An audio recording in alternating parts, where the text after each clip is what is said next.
네, 안녕하세요. 수능 영어를 가르치고 있는 조정연이라고 합니다. 2024학년도 10월 고3 영어 모의고사 해설 강의를 진행할 건데 개인적으로 이 해설 강의를 찍어서 유튜브에 올려야겠다라고 결심을 한 지가 꽤 오래됐습니다. 근데 항상 뭐 시즌마다 요거 끝나면 해야지, 지금 너무 바쁘다, 또 다음에 조금 더 시간 나면 해야지라고 미루다가 이제는 진짜 할 때가 됐다라고 싶어가지고 좀 뜬금없지만 첫 회차를 10월 해설 강의로 진행할 거고요. 어, 이 영상 같은 경우는 가장 좋은 건 제 현강을 듣는 학생들이 수업 때는 이런 이론을 배웠었는데 실전에서 이렇게 적용이 되는구나 라는 걸 느껴볼 수 있도록 찍는 게 첫 번째 목적인데, 또 유튜브에는 제 수업을 듣지 않는 많은 분들, 수험생분들이 혼자 70분 동안 풀어보고 이 영상을 들었을 때 좀 이해가 안 가는 부분을 채울 수 있으면 좋지 않을까라고 생각해서 최대한 제가 수업 때 쓰는 저만의 용어, 좀 특수한 용어 같은 것들은 배제하고 이 영상을 찍는 동안은 누구나 좀 쉽게 이해할 수 있도록 일반적인 해설을 진행하려고 합니다. 계획을 좀 당차게 세워봤는데, 좀 시작을 하면 그래도 뭔가 매듭을 지어야 되는 성격을 갖고 있어서 그래서 출발이 좀 늦었던 것 같아요. 10월 모의고사를 시작으로 한 2, 3주에 하나씩 영상을 업로드할 예정이고요. 작년 수능 11월부터 해서 9월, 6월 평가원을 우선으로 진행하고 이제 5월이나 7월, 10월 같은 이제 교육시험 모의고사 같은 것들도 꾸준히 한 2, 3주에 하나씩 업로드를 해보려고 합니다. 네, 본격적으로 시작해보죠. 바로 수능 치러지기 한 달 전에 치러진 모의고사고요. 비교적 평가원 6월, 9월, 11월 모의고사에 비해서 10월 달 모의고사는 난이도가 조금 낮게 출제가 됩니다. 지금 영상을 찍는 시점에는 이미 통계가 다 나와 있어서 1등급 통계치만 알려드리자면 10%대 정도로 책정이 됐고요. 이 10%는 수능 10%, 9월 10%와는 조금 다릅니다. 왜냐하면 이 10월 교육청 모의고사 같은 경우는 보통 N수생들이 치르질 않아요. 그러면 수능이랑 비교했었을 때는 같은, 만약에 수능이 10%로 출제됐다고 하더라도 그 수능에 비해서 난이도가 조금 비교적 쉬웠던 시험이다 라고 볼 수 있고요.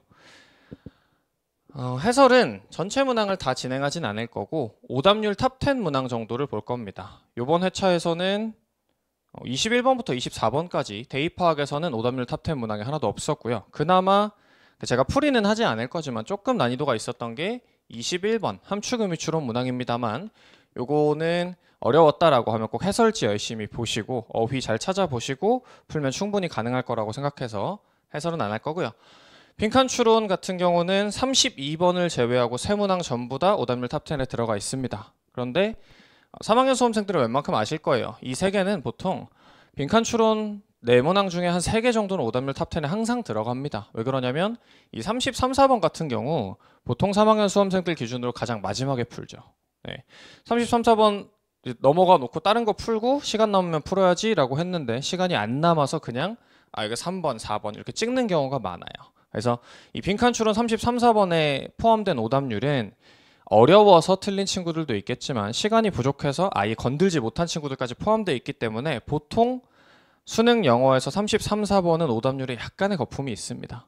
난이도가 굉장히 어려웠다기보다 시간 이슈가 조금 있어서 오답률에 포함됐을 가능성이 높고, 29번, 30번 오답률 탑10에 포함이 됐는데 이따 풀어보겠지만 29번 업법 문항이 꽤나 좀 트릭이 있게 나왔었어요. 오답률 3위로 어렵게 출제됐었고, 순서 같은 경우 두 문항이 다 무난하지만 그렇게 쉽지 않게, 굉장히 어렵지도 않지만 쉽지 않게 출제가 됐었고요. 문장 삽입 같은 경우에는 두 문항 중에 앞에 있는 38번 문항이 조금 어려운 게 있었습니다. 그리고 이번 회차에서 제가 볼 때 가장 두드러지는 어려웠다 싶은 부분은 의외로 요약이랑 장문 문항이었습니다. 이따 다 풀어보겠지만 요약, 장문 둘 다 글의 소재가 굉장히 특이했고요. 이거 한글로 해설지를 봐도 특히 요약 같은 경우는 이게 무슨 말이지? 이해하기가 쉽지가 않았었습니다. 문제 자체가 선지가 되게 어려웠던 건 아니지만 지문 자체가 워낙에 어렵고 좀 추상적이었기 때문에 특히 요약이 많이 어려웠던 시험이었다라고 볼 수 있습니다. 본격적으로 시작해보죠. 오답률 1위부터 시작해서 10위 또는 오답률 10위까지 듣기가 포함되어 있는 경우 한 11위, 12위까지 갈 수 있는데 일단 순서대로 높은 거부터 진행해 볼게요. 오답률 1위입니다. 34번 빈칸이네요. 빈칸의 제일 아래쪽에 있는데 보통 빈칸 추론에서 빈칸의 위치가 문단의 첫 줄에 위치하거나 또는 가장 마지막 줄에 출제가 되는 경우는 물론 아닐 때도 있겠습니다만 거의 대체적으로 뭘 물어보냐, 이 글의 주제를 묻습니다.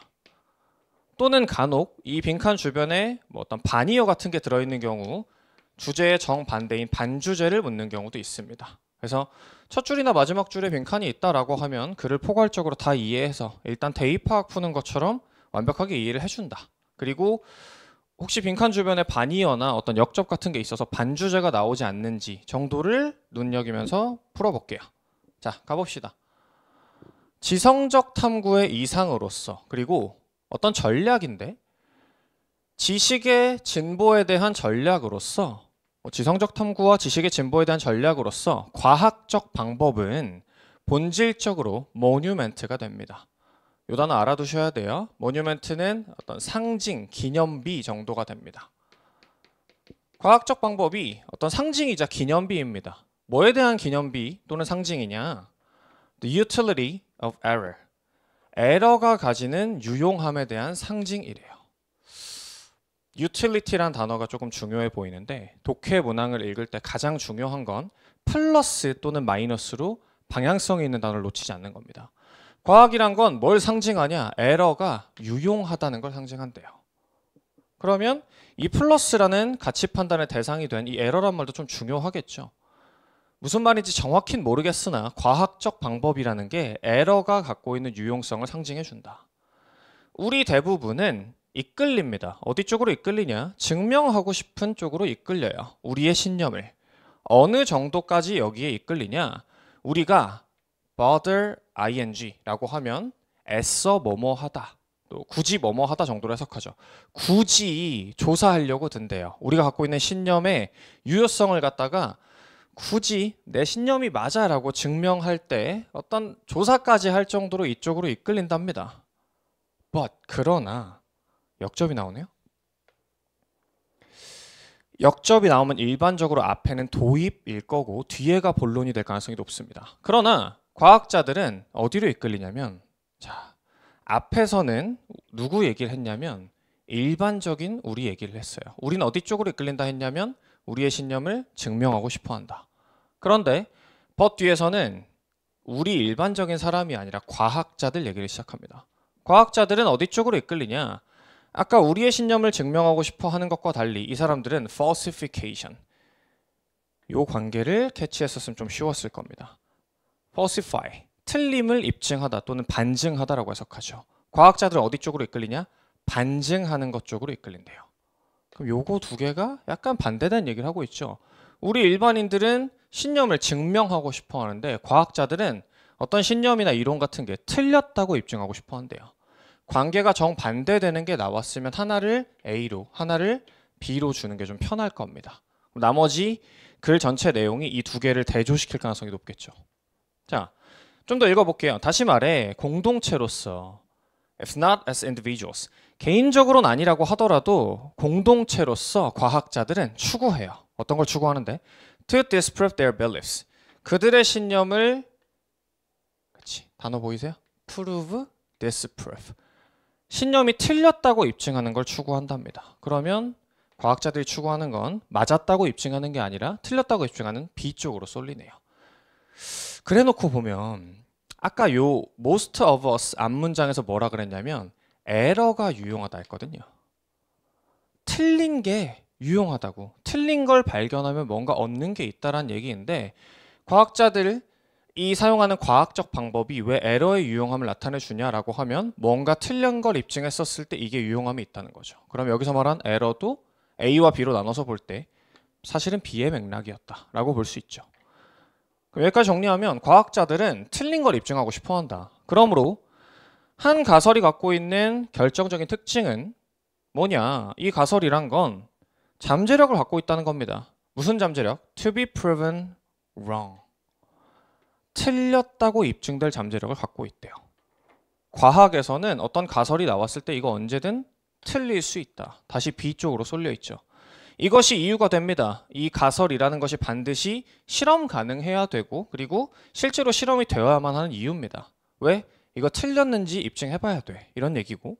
그리고 순접이네요. 이번에는 가설이 아니라 조금 더 진행된 이론 같은 경우에 이론이 갖고 있는 결정적인 특징은 뭐냐? 이 이론이 not been proven wrong yet. 아직은 틀렸다고 입증이 안 돼 있다는 겁니다. 아직은. 근데 틀렸다고 입증을 하려고 한다며 왜 아직 틀렸다고 입증이 안 돼? 그렇죠. 꺾겠죠. But 아직은 어떤 이론이 틀렸다고 입증이 안 되어 있지만 이 이론이 갖고 있는 결정적 특징은 그냥 아직 안 됐다는 거지. But 시간이 좀 지나서 중요한 부분은 뭐냐면 이 이론이 it can be 언제든 틀렸다고 입증이 될 수 있다는 거야. 그럼 결국에 잠깐 요 벗 앞에서 B가 아닌 것처럼 얘기를 했지만 다시 벗 뒤에서 본론인 B로 돌아왔죠. 이쯤 되면 주제가 캐치가 됐어야 됩니다. 이 글 같은 경우는 어떤 신념이 맞았다고 입증하는 일반인들의 입장과 A라고 표현할게요. 그리고 틀렸다고 입증하고 싶어하는 A, B가 대조되는 전형적인 대조인 글의 구조죠. A 같은 경우는 뭐 하고 싶어 하는데? 프루브 하고 싶어 한다. 과학자들은 뭐 하고 싶어 하는데? disprove 또는 falsify, 틀렸다고 입증하고 싶어 한다. 요거 두 개를 대조하고 있고 글의 구조로 볼 때 역접 뒤에 자꾸 B를 언급하니까 포커스는 아마 A와 B 중에 B 쪽으로 쏠려 있을 겁니다. 했죠? 그래, 이론이란 건 언제든 틀릴 수 있어. 틀렸다고 입증될 수 있어. 뭐랑 상관없이 수식어가 기네요. 일단 쭉 덜어내고 여기 제대로 해석이 됐으면 좀 힘을 빼고 해석하셔도 됩니다. 뭐랑 상관없냐? 얼마나 많은 증거가 그 이론을 confirm, 확인시켜주는 것처럼 보이는지랑 전혀 상관없고 또 뭐랑 상관없냐? 얼마나 많은 전문가들이 그 이론을 갖다가 지지하고 승인하는지랑 상관없고 얼마나 많은 파퓰러한 서포트를 그 이론이 현재 누리고 있는지랑 전혀 상관없다. 뭐라는 거야? 이런 거랑 다 상관없고 언제든 특정한 이론이란 건 틀렸다고 반증될 수 있다. 실제로 not only 강조 구문이죠. 버돌소가 나올 텐데 그걸 지금 얘가 가지고 있네. 요 세미콜론이 대체할 수 있죠. 어떤 주어진 이론이라는 건 can be proven wrong, 틀렸다고 실제로 입증이 될 수 있을 뿐만 아니라 머지않아 실제로 아마도 아마 틀렸다고 입증이 될 겁니다. 계속 B 얘기를 하죠. 그리고 when it is, 실제로 틀렸다고 입증이 될 때 이러한 사례나 경우는 will mark, 상징할 겁니다. 뭐를? 과학의 성공을. 자, 여기에 방향이 깔려 있네요. 어떤 이론이 틀렸다고 입증되면 일반적으로는 not is failure, 실패를 상징한다고 착각할 수 있겠지만 그러한 실패를 상징하는 게 아니라 이 틀렸다고 입증될 때 오히려 과학의 성공을 상징한다.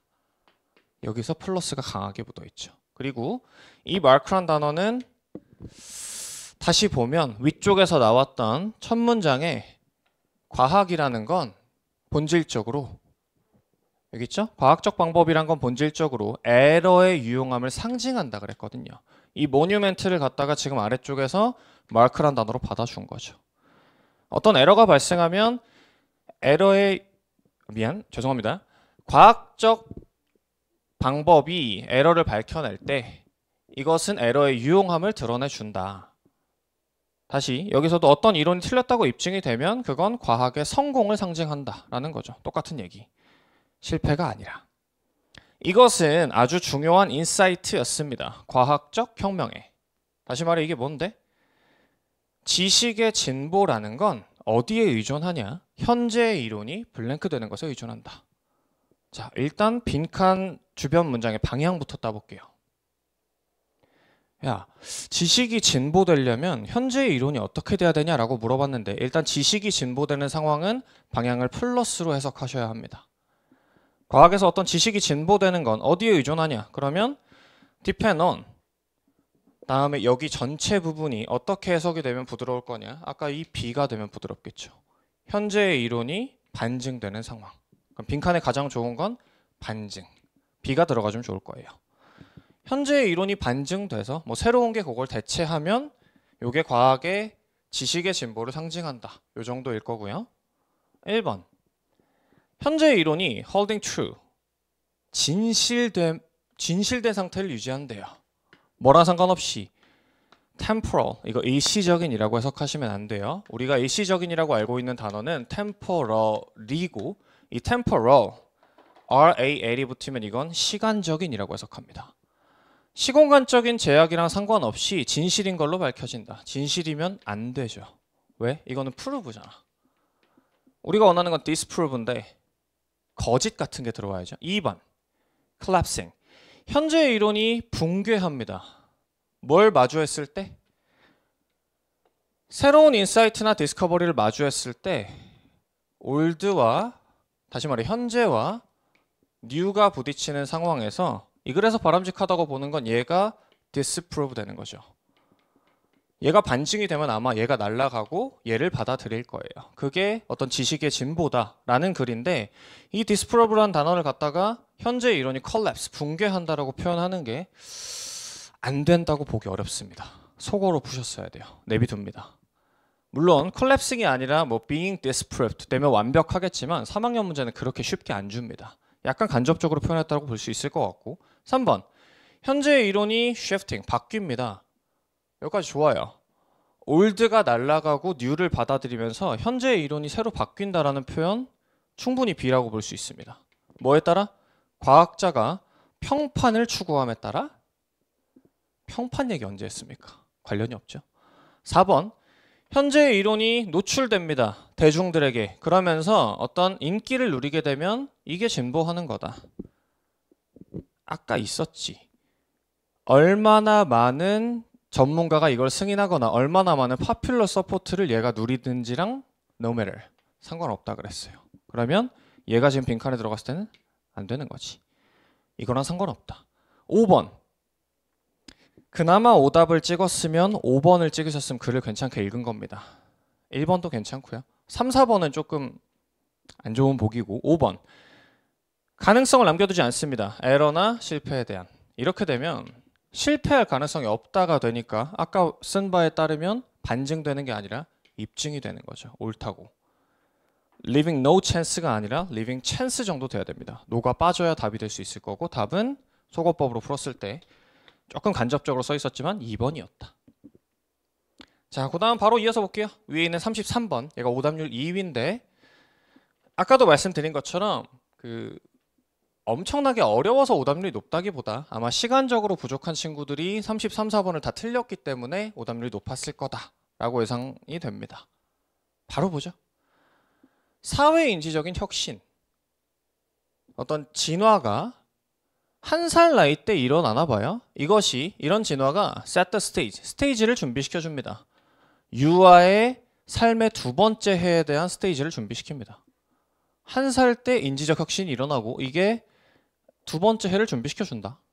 오케이? 이 두 번째 해에서 이 유아들이 흉내적으로 학습하기 시작해요. 뭐를? 모든 종류의 도구와 인공물과 상징의 사용을 흉내내면서 학습하기 시작한다. 다음 문장을 그냥 진행하려고 했는데 아주 중요한 단서가 나옵니다. 여기다 별표 하나 줘볼까요? For example. 예를 들어란 표현은 구조적으로 굉장히 중요해요. 3학년 수험생이면 아마 한 번씩은 들어봤을 건데 General Specific이라는 개념이 있습니다. 이게 뭐냐? General은 영어로 일반적인 또는 포괄적인 이라는 뜻을 갖고 있는 단어고요. Specific은 이거랑 반이어죠. 구체적인. 글의 구조가 되게 포괄적인 얘기를 하다가 구체적으로 확 들어갈 때 보통 여기 사이에 어떤 표현을 많이 써주냐? 야, 나 예시 들게 라는 표현을 많이 씁니다. 그럼 어쩌라고요? 자, 이때 글의 구조적으로 상당히 중요해요. 글을 쓴 사람 입장에서 보면 이 글이 저희는 수험생이니까 풀 때는 되게 긴 것처럼 느껴지지만 딱 한 20줄 정도밖에 안 됩니다. 내용이 되게 한정되어 있어요. 근데 그 한정된 글 속에 메시지를 넣어 놓으려고 보니까 글이 짧은데 이 수많은 내용에 섞여가지고 내가 지금 얘기하고 싶은 어떤 본론 같은 게 잘 안 보이는 것 같아 라고 하면 뒷문장에 보통 뭘 깔아주냐? 여기다 예시를 깔아줍니다. 왜? 야, 독자들아, 너네 이게 중요한 말인데 딴 데다 속으면 안 돼? 이걸 제대로 읽어야 돼? 왜? 이게 주제니까. 이게 중요한 말이니까. 글 쓰는 사람 입장에서 이렇게 썼을 거라고 유추해 볼 수 있어요. 그러면 다시 여기로 돌아와서 어떻게 볼 수 있냐? 글을 읽다가 예를 든다는 말이 나오거나 혹여나 이런 말이 없다 하더라도 되게 포괄적인 소재에서 구체적인 걸로 확 넘어갔다라고 하면 어디 부분이 중요하다라고 유추할 수 있냐? 여기가 이 글의 주제일 거다라고 읽어주시는 겁니다. 그러면 스페시픽 부분은 어떻게 되냐? 이건 그렇게 중요하지가 않아요. 물론 읽어주긴 해야 됩니다만 앞에 제너럴이 완벽하게 이해가 갔다라고 하면 스페시픽은 힘을 좀 빼고 읽어도 됩니다. 확인하는 정도로. 볼까요? 이게 나온 순간에 그냥 그런가 보다 하고 읽는 수험생이 있었을 거고 잠깐만 for example 왜 나와? 앞문장이 본론이구나. 이게 제너럴한 말이구나 라고 뭔가 표시를 해두거나 머릿속으로 한번 방점을 찍고 갔으면 풀기 유리할 겁니다. 이 글은 아마도 아이들이 흉내적으로 뭔가 도구 같은 거의 사용을 학습하는 방법에 대한 글일 확률이 높아요. 그러니까 예시를 들겠죠? For example, 여기부터 예시 출발합니다. 이 사람이 한 연구에서 14개월짜리 아이들이 관찰했습니다. 잠깐만, 왜 14개월이야? 아까 제너럴에 1살 때 소셜 코그니티브 레볼루션이 일어난다고 했으니까 요거 이렇게 받은 거죠. 14개월짜리 아이들이 관찰했습니다. 어떤 성인이 허리를 구부리는 걸 발견했어요. 그리고 그 머리를 가지고 어떤 판넬을 누르는 걸 봅니다. 그러면서 turning on a light, 어떤 빛이 켜졌대요.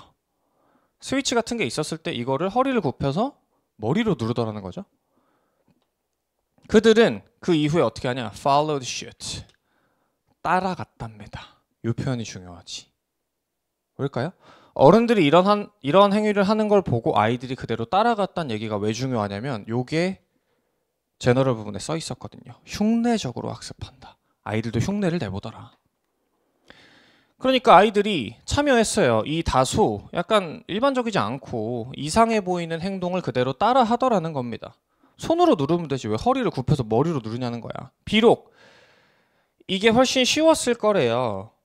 뭐가? 더 쉽고 자연스러웠을 텐데 이 아이들이 단순하게 그 판넬을 손으로 눌렀으면 되게 쉬웠을 것을 굳이 이 애들도 어른들이 머리로 누르니까 똑같이 따라 하더라 이거죠. 이미테이티브 하더라, 팔로우슛 하더라. 이러한 행위에 대한 하나의 해석은 뭐냐? 아이들이 왜 이걸 따라 했는데? infant, 아이들이 understood, 이해했다는 겁니다. 뭘 이해하는데? 이 성인이 이 빛을 밝히는 목적을 갖고 있기 때문에 저렇게 머리로 눌렀구나 라는 걸 애들이 이해했다는 걸 시사하고 그렇기 때문에 어른들이 선택했다는 겁니다. 하나의 뭐를? means를. 이게 수단이란 뜻이죠. 그 불을 켤 때 머리로 누르는 그 하나의 수단을 이용한 거구나라는 걸 아이들이 이해했다는 걸 시사한대요. means라는 단어가 좀 중요해 보이는 건 왜냐? 아까 제너럴 부분에 흉내적으로 모든 종류의 도구, 인공물, 상징의 사용을 학습한다 했는데 tools란 말과 means가 동의어로 볼 수 있죠. general, specific이 완벽하게 성립합니다. 그러면 다시 목적이 있기 때문에 저 도구를 사용했구나 라는 걸 아이들이 이해를 하더래요. 다른 다양한 손이나 발 같은 것도 있을 텐데 굳이 머리를 썼구나 라는 걸 이해했다는 걸 보여주고 만약에 이 아이들이 똑같은 목표, 나도 빛을 켜보고 싶어 라고 한다면 그들도 같은 도구를, 수단을 사용할 수 있다는 걸 보여준답니다. 잠깐 반복되는 말이 있죠. 어떤 손, 발, 머리라는 수많은 도구 중에 왜 손 안 쓰고 머리를 썼냐라는 걸 아이들이 뭐로 이해했냐? 아, 그게 뭔가 목적이랑 연관되었구나 라는 걸 이해했다라고 글에 나와 있네. 그러면 요 말도 좀 중요해 보입니다. 유사하게도 자, 요것도 좀 힌트가 돼요. 위에 지금 어떤 실험, 다시 말해 스페시픽에 대한 얘기를 했는데 유사하게도 라고 하면서 어쩌고저쩌고가 발견했대요. 이번에 16개월짜리 아이들이 흉내적으로 학습하더라라는 걸 발견합니다. 자, 아까 14개월짜리 애기들, 여기는 16개월짜리 애기들 실험이 몇 번 이루어졌습니까? 2번 이루어졌어요. 요것도 이어서 설명을 좀 할게요. 중요한 어떤 독해에서 구조적 힌트가 있는데 예시가 여러 개가 나올 때가 있습니다. 이런 거죠. 예시를 스페시픽이라고 부른다면 예시가 하나가 아니라 두 개 또는 뭐 세네 개 이렇게 나온다라고 하면 그냥 읽는 것보다 약간 유용한 팁이 있습니다. 얘 사이에 공통점이 있을 거예요. 그럼 이게 뭐냐? 이게 아마 이 글의 주제다라고 생각하고 읽으면 거의 대부분 맞습니다. 한번 예시를 들어볼까요? I like blank. 나는 블랭크를 좋아합니다. 빈칸 문제로 출제가 됐다 칠게요.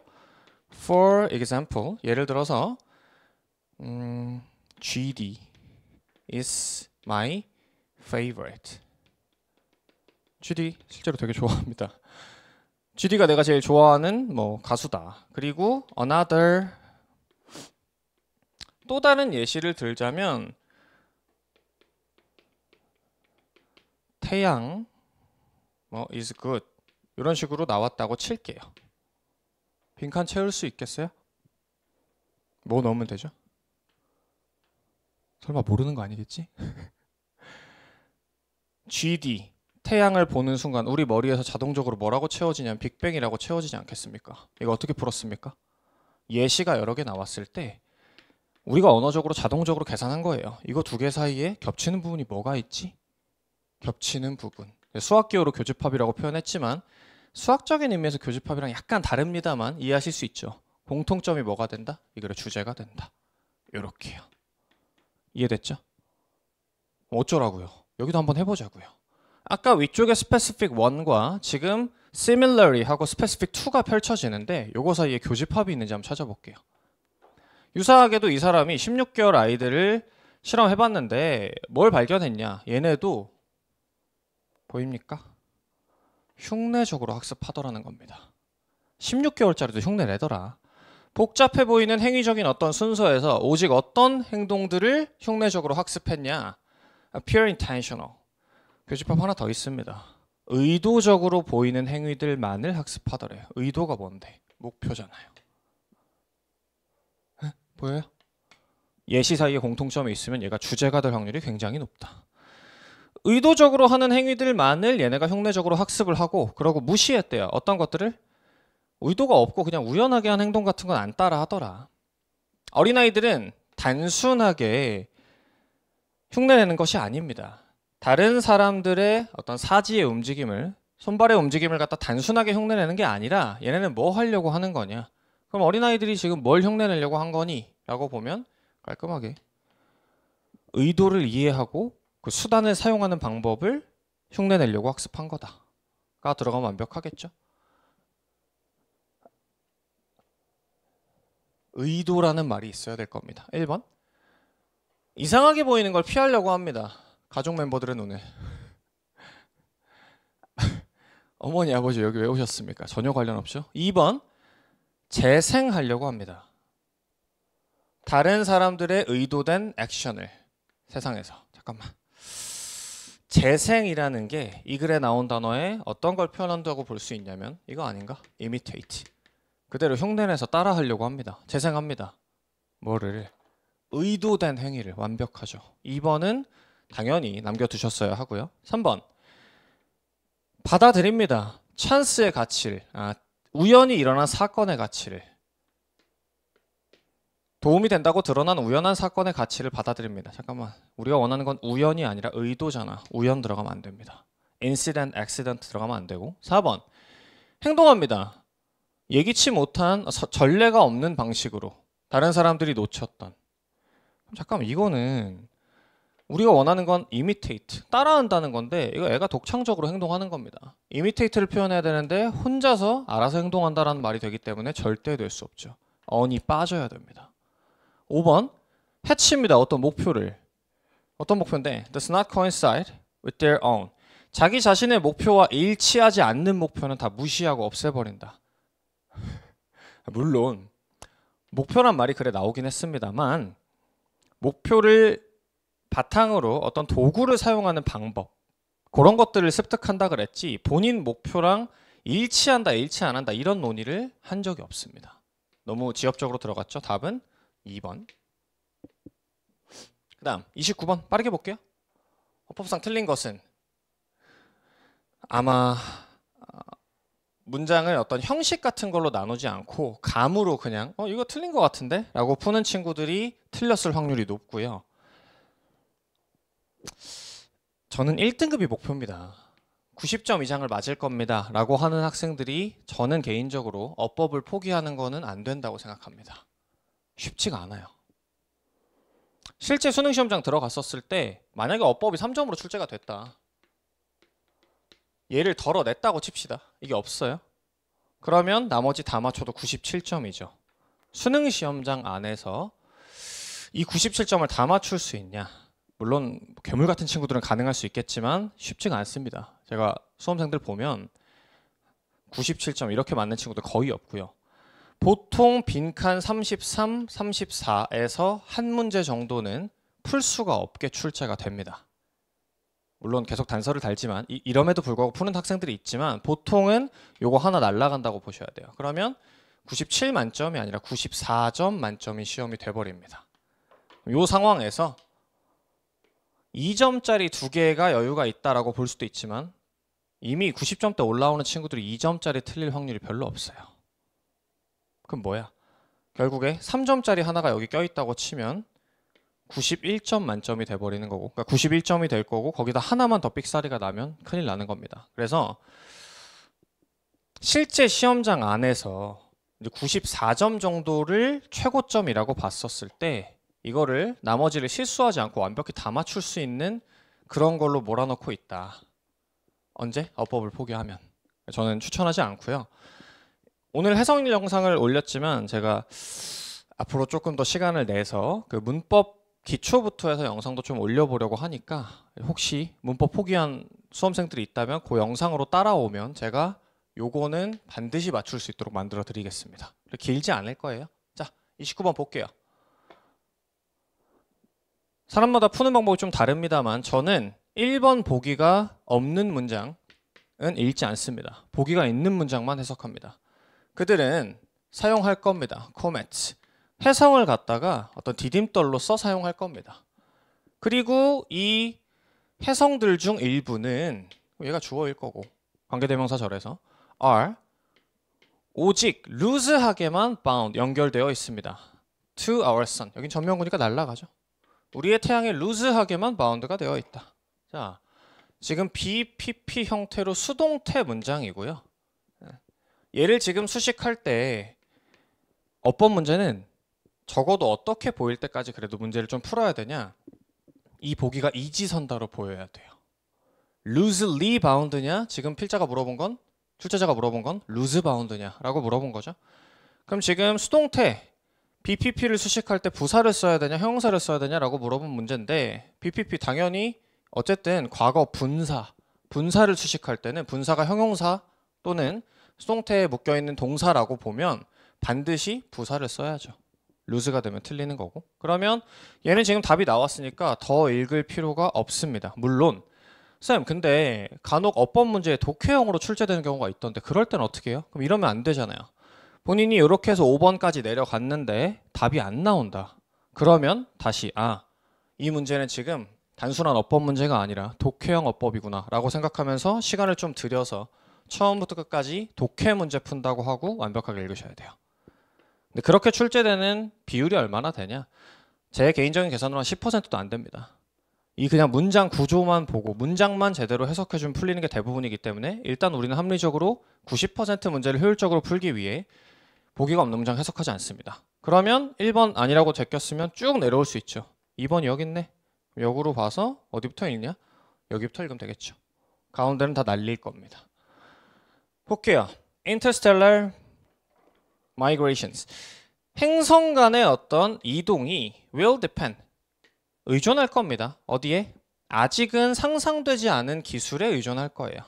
이런 기술들이 나와야 행성 간의 이동이 가능해. 근데 무슨 기술인데? 전치사 다음에 동명사 나온 전명구죠. Driving ships. 그 우주선을 운전하는 그런 기술. 그리고 병렬이 계속 있네요. For maintaining. 지속 가능한 환경을 유지시켜 줄 수 있는 그런 기술. 그리고 이제 end가 마지막 병렬이다라고 신호를 주는 거죠. Putting humans into urban nations. 인간을 갖다가 동면 상태로 넣을 수 있는 그런 기술에 의존할 거다. 이런 기술들이 나와야만 행성 간의 이동이 가능할 건데 last for centuries? 예? 이상하지. 지금 해석이 어떻게 돼야 되냐면 해석을 봤었을 때 한 수세기 정도 동안 행성 간의 이동을 하려면 인간이 몇백 년 동안 잠에 들어야 되는데 그 수백 년 정도 지속되는 동면 상태로 인간을 넣어줄 수 있는 그런 기술이 있어야 된다. 이렇게 해석이 되잖아요. 그러면 지금 얘를 수식하려면 last라는 동사가 아니라 뭐가 돼야 되냐? lasting, 현재 분사가 돼야죠. lasted는 안 돼요? 안 됩니다. last는 지속되다라는 자동사기 때문에 pp형으로 이렇게 수식할 수 없고요. 그럼 지금 lasting이 되는데 얘가 그렇게 어려운 게 아닙니다만 여러분이 왜 이 문제 이게 오답률 3이거든요. 왜 이렇게 많이 틀렸을 거냐면 얘까지는 볼게요. 4번 보기입니다.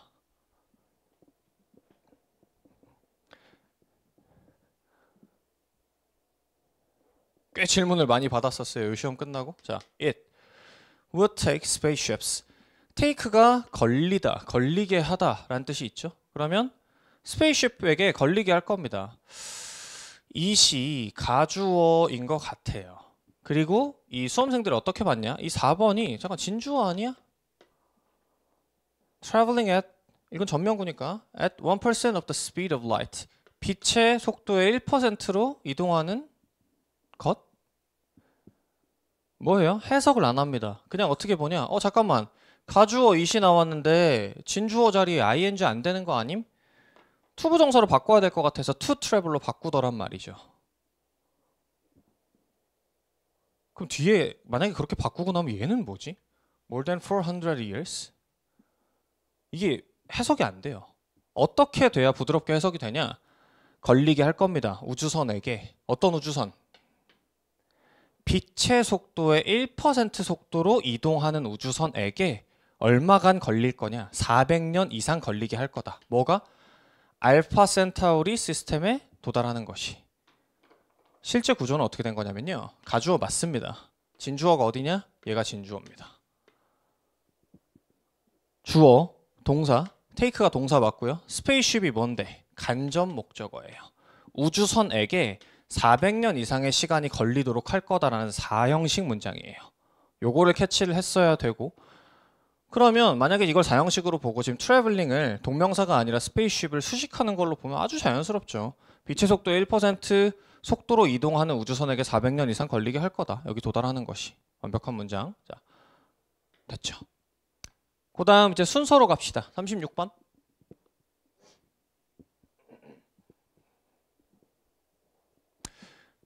머리를 제가 기르고 있어가지고 지금 화면으로 보이는 머리 꼴이 얼마나 지저분할지 지금 상상이 안 가는데 이게 완성된 머리가 아니라 기르고 있어요. 요 거지존에 지금 참아내고 있는 중이라 영상 보시다가 이제 좀 머리 왜 저 따위야? 이렇게 생각하실 수 있는데 저도 공감합니다. 머리 왜 이따위야? 자, 36번 볼게요. 순서 문제. 일단 순서에서 가장 중요한 건 요 제시문 다음에 처음으로 쓰이는 애가 A인지 B인지 C인지를 잡아주시는 게 가장 우선이 돼야 됩니다. 처음부터 너무 한 번에 막 이거 BCA다, CAB다 이렇게 한 번에 읽으려고 하면 너무 어렵고요. 단순하게 이 제시문 뒤에 얘가 쓰일 수 있는지 없는지 B, C 쓰일 수 있는지 없는지만 우선 보겠습니다. 유아기 때부터 심지어 우리가 말하는 법을 학습하기도 전부터 우리는 흡수합니다. 어떻게 추론하는지를 흡수하고 습득해요. 사람들의 감정을, 그들의 행위를 보고. 말도 못하는데 이 사람 행동하는 거 보니까 와 물건을 때려 부수네? 화났나 보다. 아니면 뭐 나를 되게 쓰다듬어 주네? 나를 좋아하나 보다. 뭐 이런 감정 상태를 추론할 수 있는 뭘 배운다는 거죠. 그러면 아래쪽에는 가장 좋은 건 뭐냐? 이 감정을 추론한다라는 내용이 이어지면 부드럽겠죠? A번 Some people, 몇몇 사람들은 그러나 자, 순서 삽입은 뭐가 제일 중요하냐? 자, 이 명시적 단서라는 애들이 있어요. 저는 그 말을 많이 쓰지 않고 시그널이라는 말을 쓰는데 제일 중요한 게 뭐냐면 연결사입니다. 순접 또는 역접으로 표시가 되는 것들 그리고 지시사 또는 대명사 이런 것들 본인 나름대로 표시를 좀 해주셔야 돼요. 그래야 빠르고 정확하게 풀 수 있습니다. 그리고 뭐 사실 한 엄청나게 종류가 많지만 이런 애도 표시가 좀 되면 좋아요. 더 플러스 명사, the dog 이렇게 나오면 앞문장에 강아지가 하나 있어야 되잖아요. 그러니까 이런 것들 표시를 방법이야 사람마다 좀 다르지만 본인 나름대로 표시를 해두셔야 유리하다는 겁니다. 그래서 기본적인 마인드는 약간 숨은 그림 찾기 하러 간다라고 생각하고 푸시면 좀 유리해요. 자, 이런 거 나오면 표시를 해줄 거고 지금 however는 연결사니까 표시를 한 거죠. 역접이죠. 몇몇 사람들은 그러나 재능을 갖고 있습니다. 감정을 detecting, 감지하는. 심지어 언제조차도 they're unspoken. 그들이 말을 하고 있지 않다 하더라도 감정을 감지하는 능력을 갖고 있습니다. 잠깐만. 감정을 감지한다고? 이거 위쪽에서 나온 infer people's emotions랑 되게 비슷한 내용인 것 같은데요? 그리고 하나 더. unspoken. 말 안 할 때도.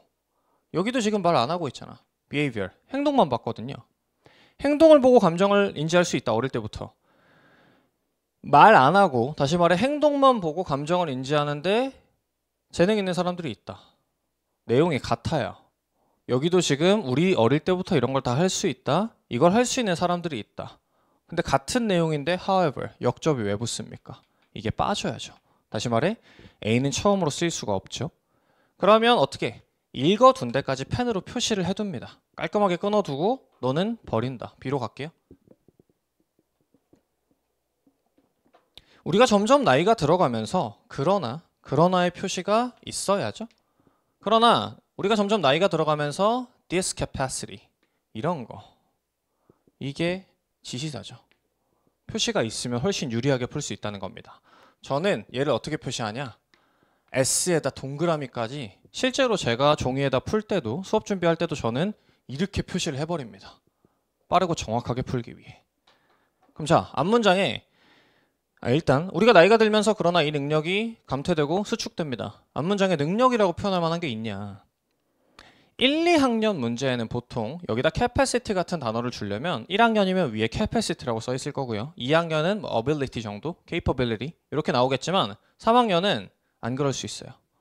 문맥상 능력이라고 해석되는 게 있다라고 하면 가능합니다. 어렸을 때부터 우리가 이런 방법을 습득한다라고 했으니까 습득이 약간 learn, 배운다라고 의역이 되고요. 그러면 이 how to 어쩌고 저쩌고 이하를 능력이라고 표현하는 데에 큰 무리가 없어 보입니다. 괜찮죠? 여기까지 읽고 판단하기는 조금 어려울 것 같으니까 한 중간까지 읽어볼게요. 우리는 이 능력을 수축시키면서 점점 더 어텐션을 기울이기 시작합니다. 어디다가? 사람들이 무엇을 말하는지에 어텐션을 기울이기 시작해요. 주인공이 말이네 이제. rather than 뭐가 아니라 그들이 뭘 하는지가 아니라 어떤 지점까지 말에다 집중하기 시작하냐 우리가 실패하더랍니다. 눈치채는 걸. 말이 아닌 비언어적 단서 같은 것들은 다 무시하는 지경에 이를 정도로 행동을 무시하고 전부 다 말에다 집중한다. 자, B번 어때요? 처음으로 쓰이기에 이 정도면 동그라미 세모 X 중에 깔끔하게 동그라미가 나와야 돼요. 왜요? 왜? 이 they do라는 게 상대적으로 이제 관심을 못 받고 있고 말이 관심을 받잖아요. 근데 앞문장에서는 behavior, 행위에 집중한다고 했거든요. 이게 뭔데? do. 얘네가 뭐 하는지에 집중한다고. 그러나 이제는 행위에 집중하지 않고 그 대신에 말에 집중한다라고 보면 깔끔하게 역접 기점으로 앞에는 행동에 집중, 뒤에는 행동이 아닌 말에 집중이라고 완벽하게 이어지죠. 그러면 일단 여기까지 끊어두고 질문이 하나 있습니다. 지금 B를 한 중간까지 읽었는데 여기까지 읽은 내용으로 볼 때 B가 처음으로 시작할 확률이 굉장히 높아 보여요. 딱 봐도. 그러면 여기서 B를 쭉 읽어주는 게 유리할까요? 아니면 그래도 C를 가서 확인을 해야 될까요? 요거는 정답이 존재한다고 봅니다. 저는 반드시 C를 가셔야 돼요. 3학년 평가원 거는 처음으로 쓰이는 게 이렇게 출제될 때도 되게 많아요. 3개 다 됩니다. 근데 뭐 이거 읽고서 얘네 이렇게 가버리는 순간 이 문제에서 헤어나올 수가 없겠죠. 그러니까 일단 읽은 데까지 원칙적으로 끊어두고 C로 가서 독립적으로 판단을 합니다. 그러셔야 돼요. 자, 자연스럽습니다. 추정하는 게 자연스러워요. 뭘 추정하는데? 여기도 표시할 게 있네요. 숨은 그림 찾기. These people. 이거 시그널이네. 이 사람들이 되게 독특하게 아주 특별하게 관찰력이 있거나 아주 흔치 않게 민감하다라고 추정하는 게 자연스러워 보인답니다. 뭔 소리야? 여기 지금 people이라고 할 만하면 요 사람들밖에 없는데 내가 감정을 추론하는 대상이 되는 사람들이 갑자기 observant하고 sensitive하다? 전혀 해석이 붙지 않아요. 그러면 뭘 알 수 있습니까? 우리 지금 예상대로면 B로 시작을 해줘야죠. 이렇게 결론을 내주고 C도 읽은 데까지 끊어두고 B로 다시 돌아갑니다. 이렇게 이래야 가장 시행착오 없이 한 번에 읽고 답을 찍을 수가 있어요. 그럼 자, 이제 말하는 거에 집중하고 비언어적 단서 같은 거 다 무시합니다. 행동은 안 봐요. Spoken language. 말로 하는 언어는 아주 정보가 풍부하기 때문에 so that 구문이죠. 너무 풍부한 나머지 그 말로 하는 언어는 아래 단어가 있네요. 우리를 무시하도록 속입니다. 뭘 무시하도록 해? 힌트인데 누군가가 예를 들자면 화났다 그런 힌트 같은 걸 무시하도록 하고 대신에 어디다만 집중하도록 하냐? 그들의 말에만 집중하도록 해요. 말이라는 거는 그 자체로 너무 많은 정보를 포함하고 있어서 그것만 해석하기에도 바쁘다 이거죠. 언제 얘네가 말하는데 뭐라고 해? It's nothing, I feel fine. 글자체가 지금 기울어져 있죠. 이탈릭체로. 뭔가 약간 강조를 해둔 건데 아무것도 아니야. 아 괜찮다고. 기분 좋아 보여, 나빠 보여? 당연히 나빠 보이는데 말로 괜찮다고 했으니까 괜찮은 거 아님? 하면서 무시하도록 한다. 제가 제 여자친구랑 맨날 이러고 싸우거든요. 너 괜찮다 그랬잖아. 그럼 뭐라고 하냐? 아니 네 영어 독해는 그렇게 잘하면서 왜 사람 마음을 이렇게 독해를 못하냐? 뭐 이렇게 혼나거든요.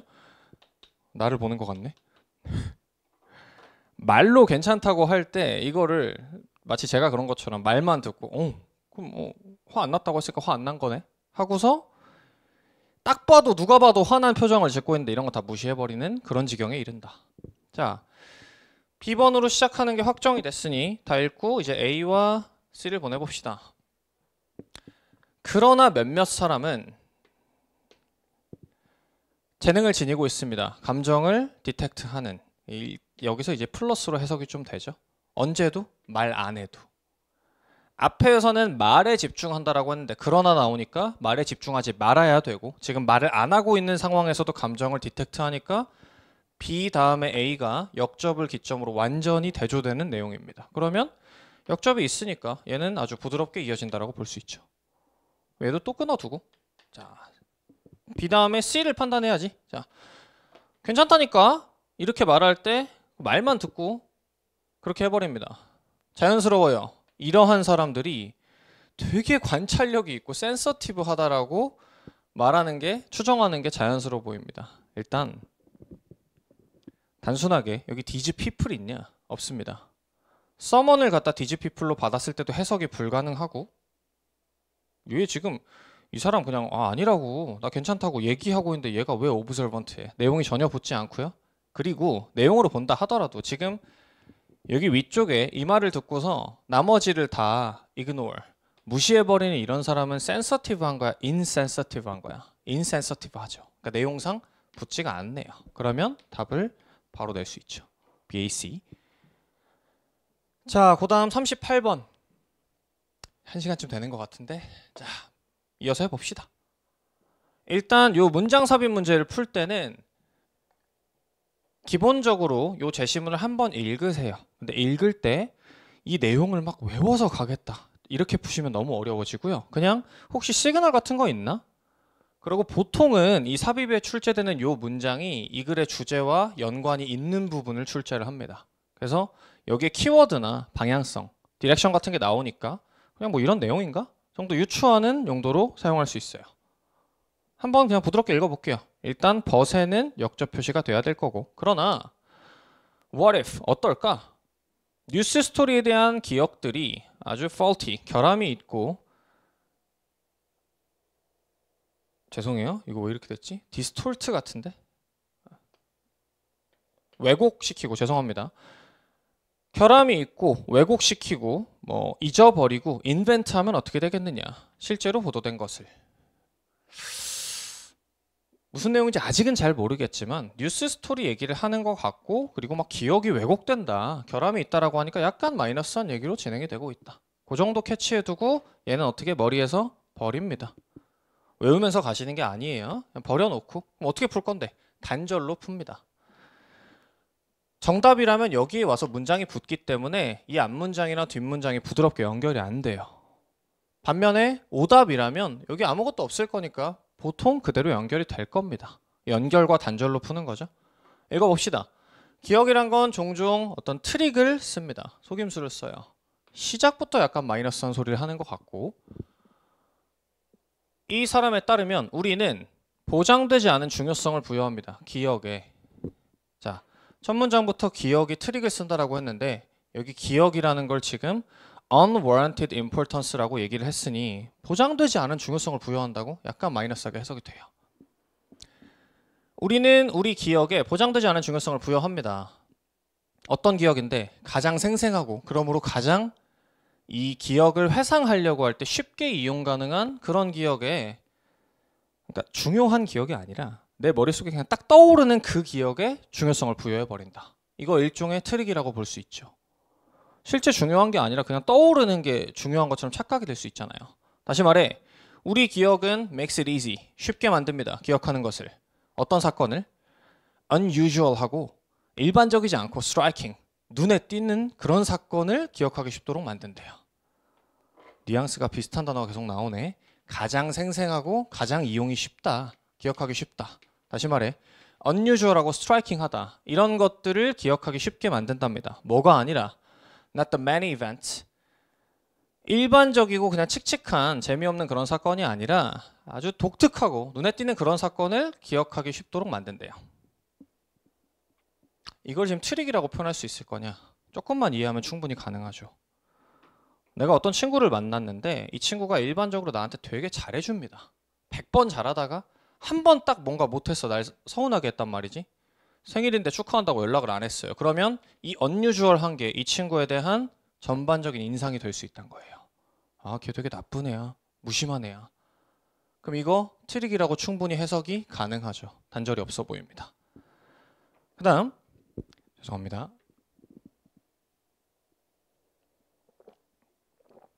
수업하다 분필을 살짝 먹었어요. 무슨 말인지 알아요? 무슨 맛인지 알아요? 분필이? 아유, 목에서 놀고 있어. 자, 이어서 봅시다. 약간 마이너스한 내용이었으니까 뒤에도 마이너스하게 이어지면 되겠지. 셀프-서빙하는 그런 편향은 작동합니다. 왜? 이 사람이 관측해낸 것처럼 또한 많은 과정이 있거든. 기억에는 일단 기억이란 소재가 이어지고 있고, 이 기억의 과정이 뭔데? 편향될 수 있대요. 그래서 웰컴한 리절트를 만들어내는 그런 쪽으로 편향될 수 있는 과정이 많이 있답니다. 잠깐, 바이어스가 있다라는 건 약간 마이너스하게 해석이 될 수 있고, 기억은 받아들이기 쉬운 결과를 만들어내려고 편향되는 그런 과정들을 가지고 있고, 기억이란 건 계속해서 그래서 어때? distorting, 왜곡된답니다. 셀프-서빙하는 방식으로. 앞문장을 마이너스하게 해석했다면 지금 여기도 편향이 생기고 약간 왜곡이 생긴다라고 볼 때 큰 무리 없이 연결이 되죠. 답이 일단 아니라고 추정을 하고요. 그 다음, A recent study, 최근의 연구는 뭐라고 주장하냐. 계속 마이너스 하면 좋을 텐데 여러 가지 형태의 인지적 편향이 야기시킨답니다. 왜곡을요. distorting, distortion 붙죠.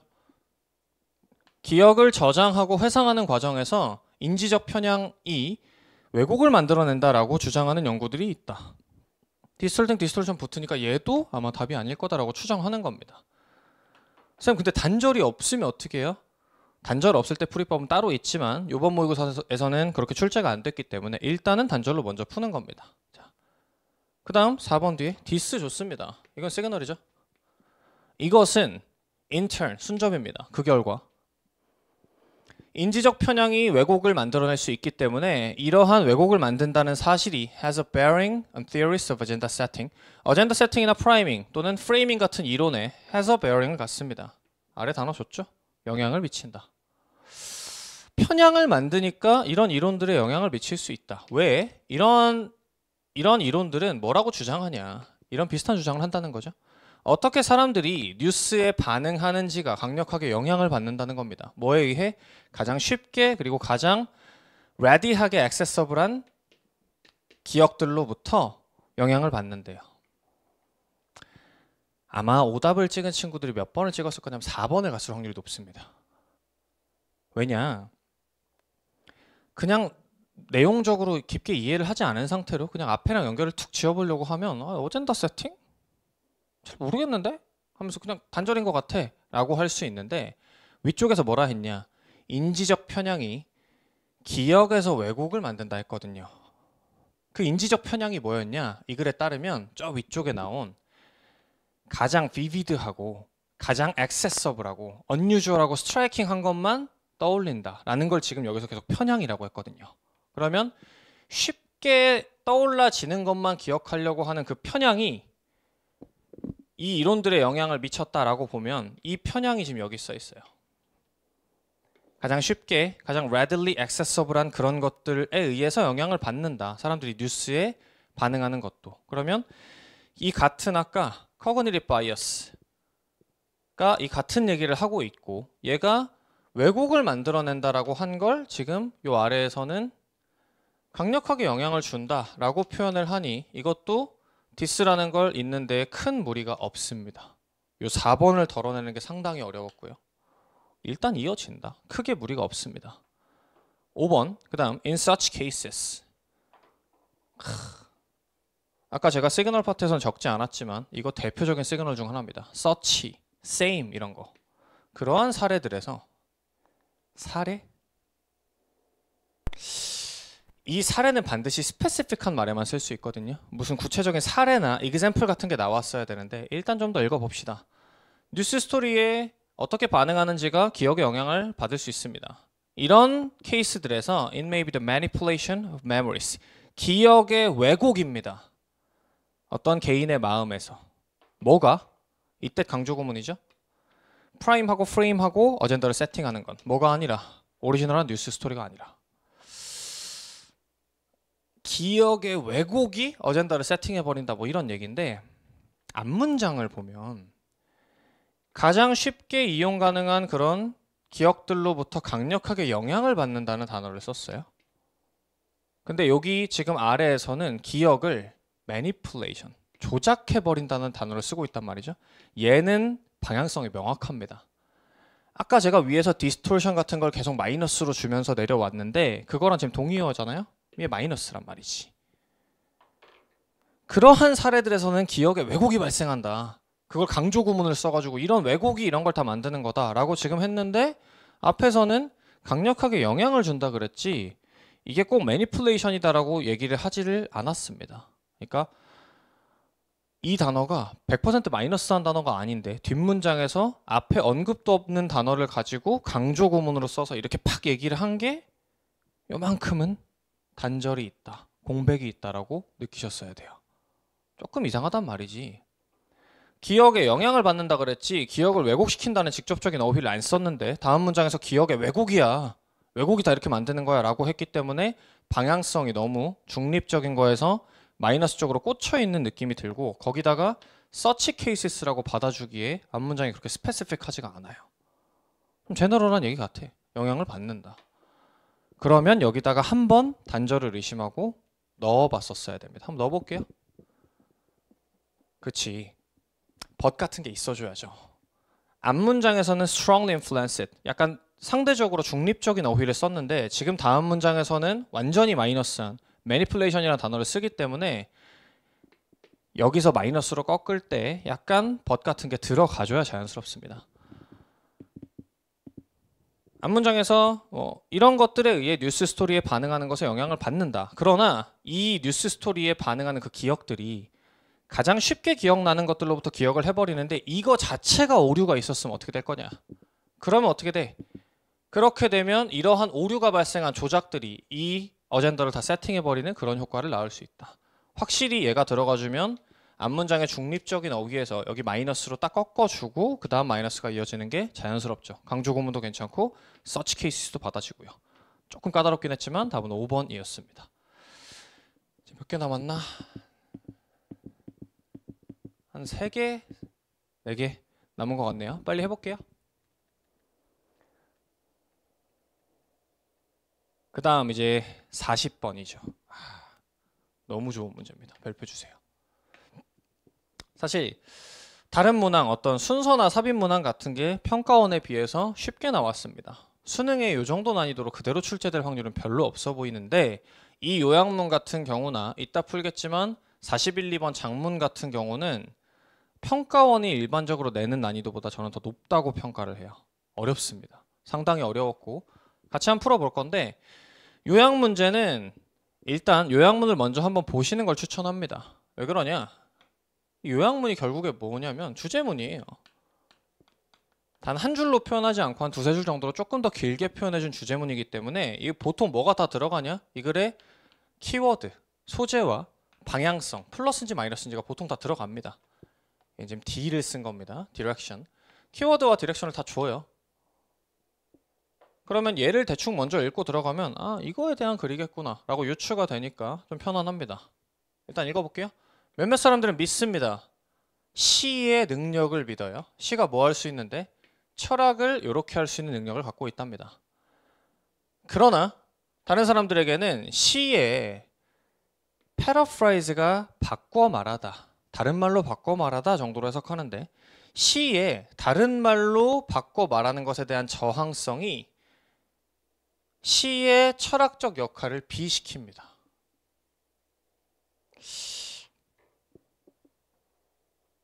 자, 위에서 뭘 물어봤냐? 시가 철학을 어떻게 만들 수 있니? 라고 물어봤어요. 시와 철학의 관계를 물었고 그러나 다른 사람들이라고 했으니까 이 사람들이랑 의견이 다를 겁니다. 당연히 역접을 썼으니 이 사람들에게 있어서는 시가 다시 바꿔 말할 수 없기 때문에 시가 갖고 있는 철학적 역할을 블랭크 시킵니다. 여기서 이치가 시잖아요. 이게 포에트리잖아요. 얘가 철학적 역할을 또 어떻게 만드냐 라고 물어봤으니까 사실은 이 지금 빈칸 A, B가 둘 다 뭘 묻고 있냐? 시랑 철학의 관계가 어떻니? 라고 묻고 있어요. 여기까지 이해돼요? 근데 문제가 뭐냐면 여기 지금 벗을 줬다는 겁니다. 그러니까 이 빈칸에 들어갈 A와 B 사이의 관계가 어때야 자연스러울 거냐면 역접이 있으니까 이거 방향이 좀 반대가 돼야 돼요. 둘 다 시랑 철학은 플러스하고 여기도 플러스에 또는 마이너스다 라고 하면 벗을 쓰기가 어렵죠. 그 말은 뭐냐? A와 B가 방향이 좀 다를 것으로 예상이 된다는 겁니다.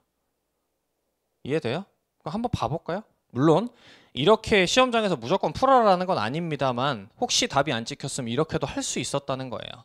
misinterpret 마이너스, limit 마이너스, deliver 전달하다 플러스, convey 전달하다, 제안하다, 재검토하다. 얘는 문맥에 따라 플러스 마이너스 다 가능할 것 같아요. reinforce 강화하다, seek 추구하다, 넓히다. 벗이라는 연결사를 써서 역접으로 연결을 시켜놨기 때문에 이거 두 개 방향이 좀 달라야 될 건데 1번은 방향이 같아요. 2번도 같습니다. 3번은 명확하게 다르고 4번도 만약에 re-examine이 마이너스로 해석이 된다 이 지문에서 그러면 답이 될 가능성이 있고 5번은 가능성이 없어 보인다는 겁니다. 혹시나 시간이 없어서 찍는다고 하더라도 3번이나 4번 중에 하나 찍었으면 되게 유리하게 풀 수 있었을 거고. 자, 그리고 유추를 하나 더 해볼게요. 이 요약문에서 요약문을 먼저 읽는 효과는 지금 방금 썼던 것처럼 주제를 좀 캐치할 수 있다도 있지만 사실 더 중요한 건 뭐가 가능하냐? 제대로 읽으면 타겟팅이 가능합니다. 그러니까 A와 B에 어떻게 단어가 나왔을 때 지금 집어넣어 줄 거냐? 이제 올라가서 원문을 읽을 거잖아요. 본문을 읽을 때 C가 철학이랑 관계가 어떻다라고 나와버리면 일단 와서 A를 바로 소거해 줍니다. 그리고 여기 요약문에 벗이 있다는 얘기는 지문에도 역접이 있다는 얘기예요. 반드시 꺾일 거니까 그 꺾인 부분에 가서 여기도 채워주고 답을 찍어보자는 겁니다. 추상적인 설명보다는 한번 글로 들어가 볼게요. 어떻게 풀 수 있었냐. 철학과 시의 관계. 자, 철학적인 인터레스트는 시에서 지배되어 왔습니다. 어떤 질문에 의해? 시라는 게 철학적 어떤 사고를 도울 수 있는지 없는지 이런 거에 인터레스트가 쏠려 있었다. 이 단어가 상당히 힌트가 되죠. 왜? 돕는다라는 건 플러스 하잖아요. 야, C가 철학적 사고를 도울 수 있냐? 이런 거에 지금 그 흥미가 도미네이트 됐었고, 그리고 C라는 게 증진시킬 수 있냐는 겁니다. 철학적인 탐구를. 이것도 마찬가지로 플러스하게 해석이 됩니다. 그래. 이런 포커스는 반영합니다. 어떤 전통을? 철학자들인데 예를 들어 퍼프나 루미 같은, 이거 혹시 보고 무슨 생각 안 드십니까? 철학자들. 되게 제너럴하고 포괄적인 말인데 빅뱅, G드래곤 태양으로 읽히는 것 같은데 뭐야 이거 스페시픽. 이게 왜 중요한데요? 예시가 나왔다는 건 이 앞문장이 상당히 중요한 말일 거다. 제너럴일 거고, 이 제너럴한 부분에는 항상 주제가 들어갑니다. 그럼 잠깐만, 이런 얘기가 나오겠죠. 포프나 루미 같은 철학자들은 제시했대요. 그들의 철학적 작품을 어디다가? in verse. verse에다가. verse란 단어를 몰랐을 수도 있지만 만약에 GS 관계를 유추했다면 철학을 어디다 넣었단 얘기야? 이게 시라고 해석하면 됐겠죠. 실제로 verse는 운문입니다. 시를 통해 철학적 워크를 제시했대요. 게다가 시인들 중에, 아이고 이거 yes2까지 줍니다. 첫 번째 A시였고, 교집합 찾아봅시다. 공통점. 게다가 윌리엄 월스워스나 엘리엇 같은 이런 시인들은 찬양받았었습니다. 뭘로? 그렇지, 시인이자 철학자로 찬양받았대요. 왜? 그들의 작품이 가치 있게 여겨졌는데 어떤 산물로? 시를 통한 철학의 산물로 여겨졌답니다. 그럼 잠깐만, 요약문 A에 지금 뭐가 들어가야 됩니까? aid, promote.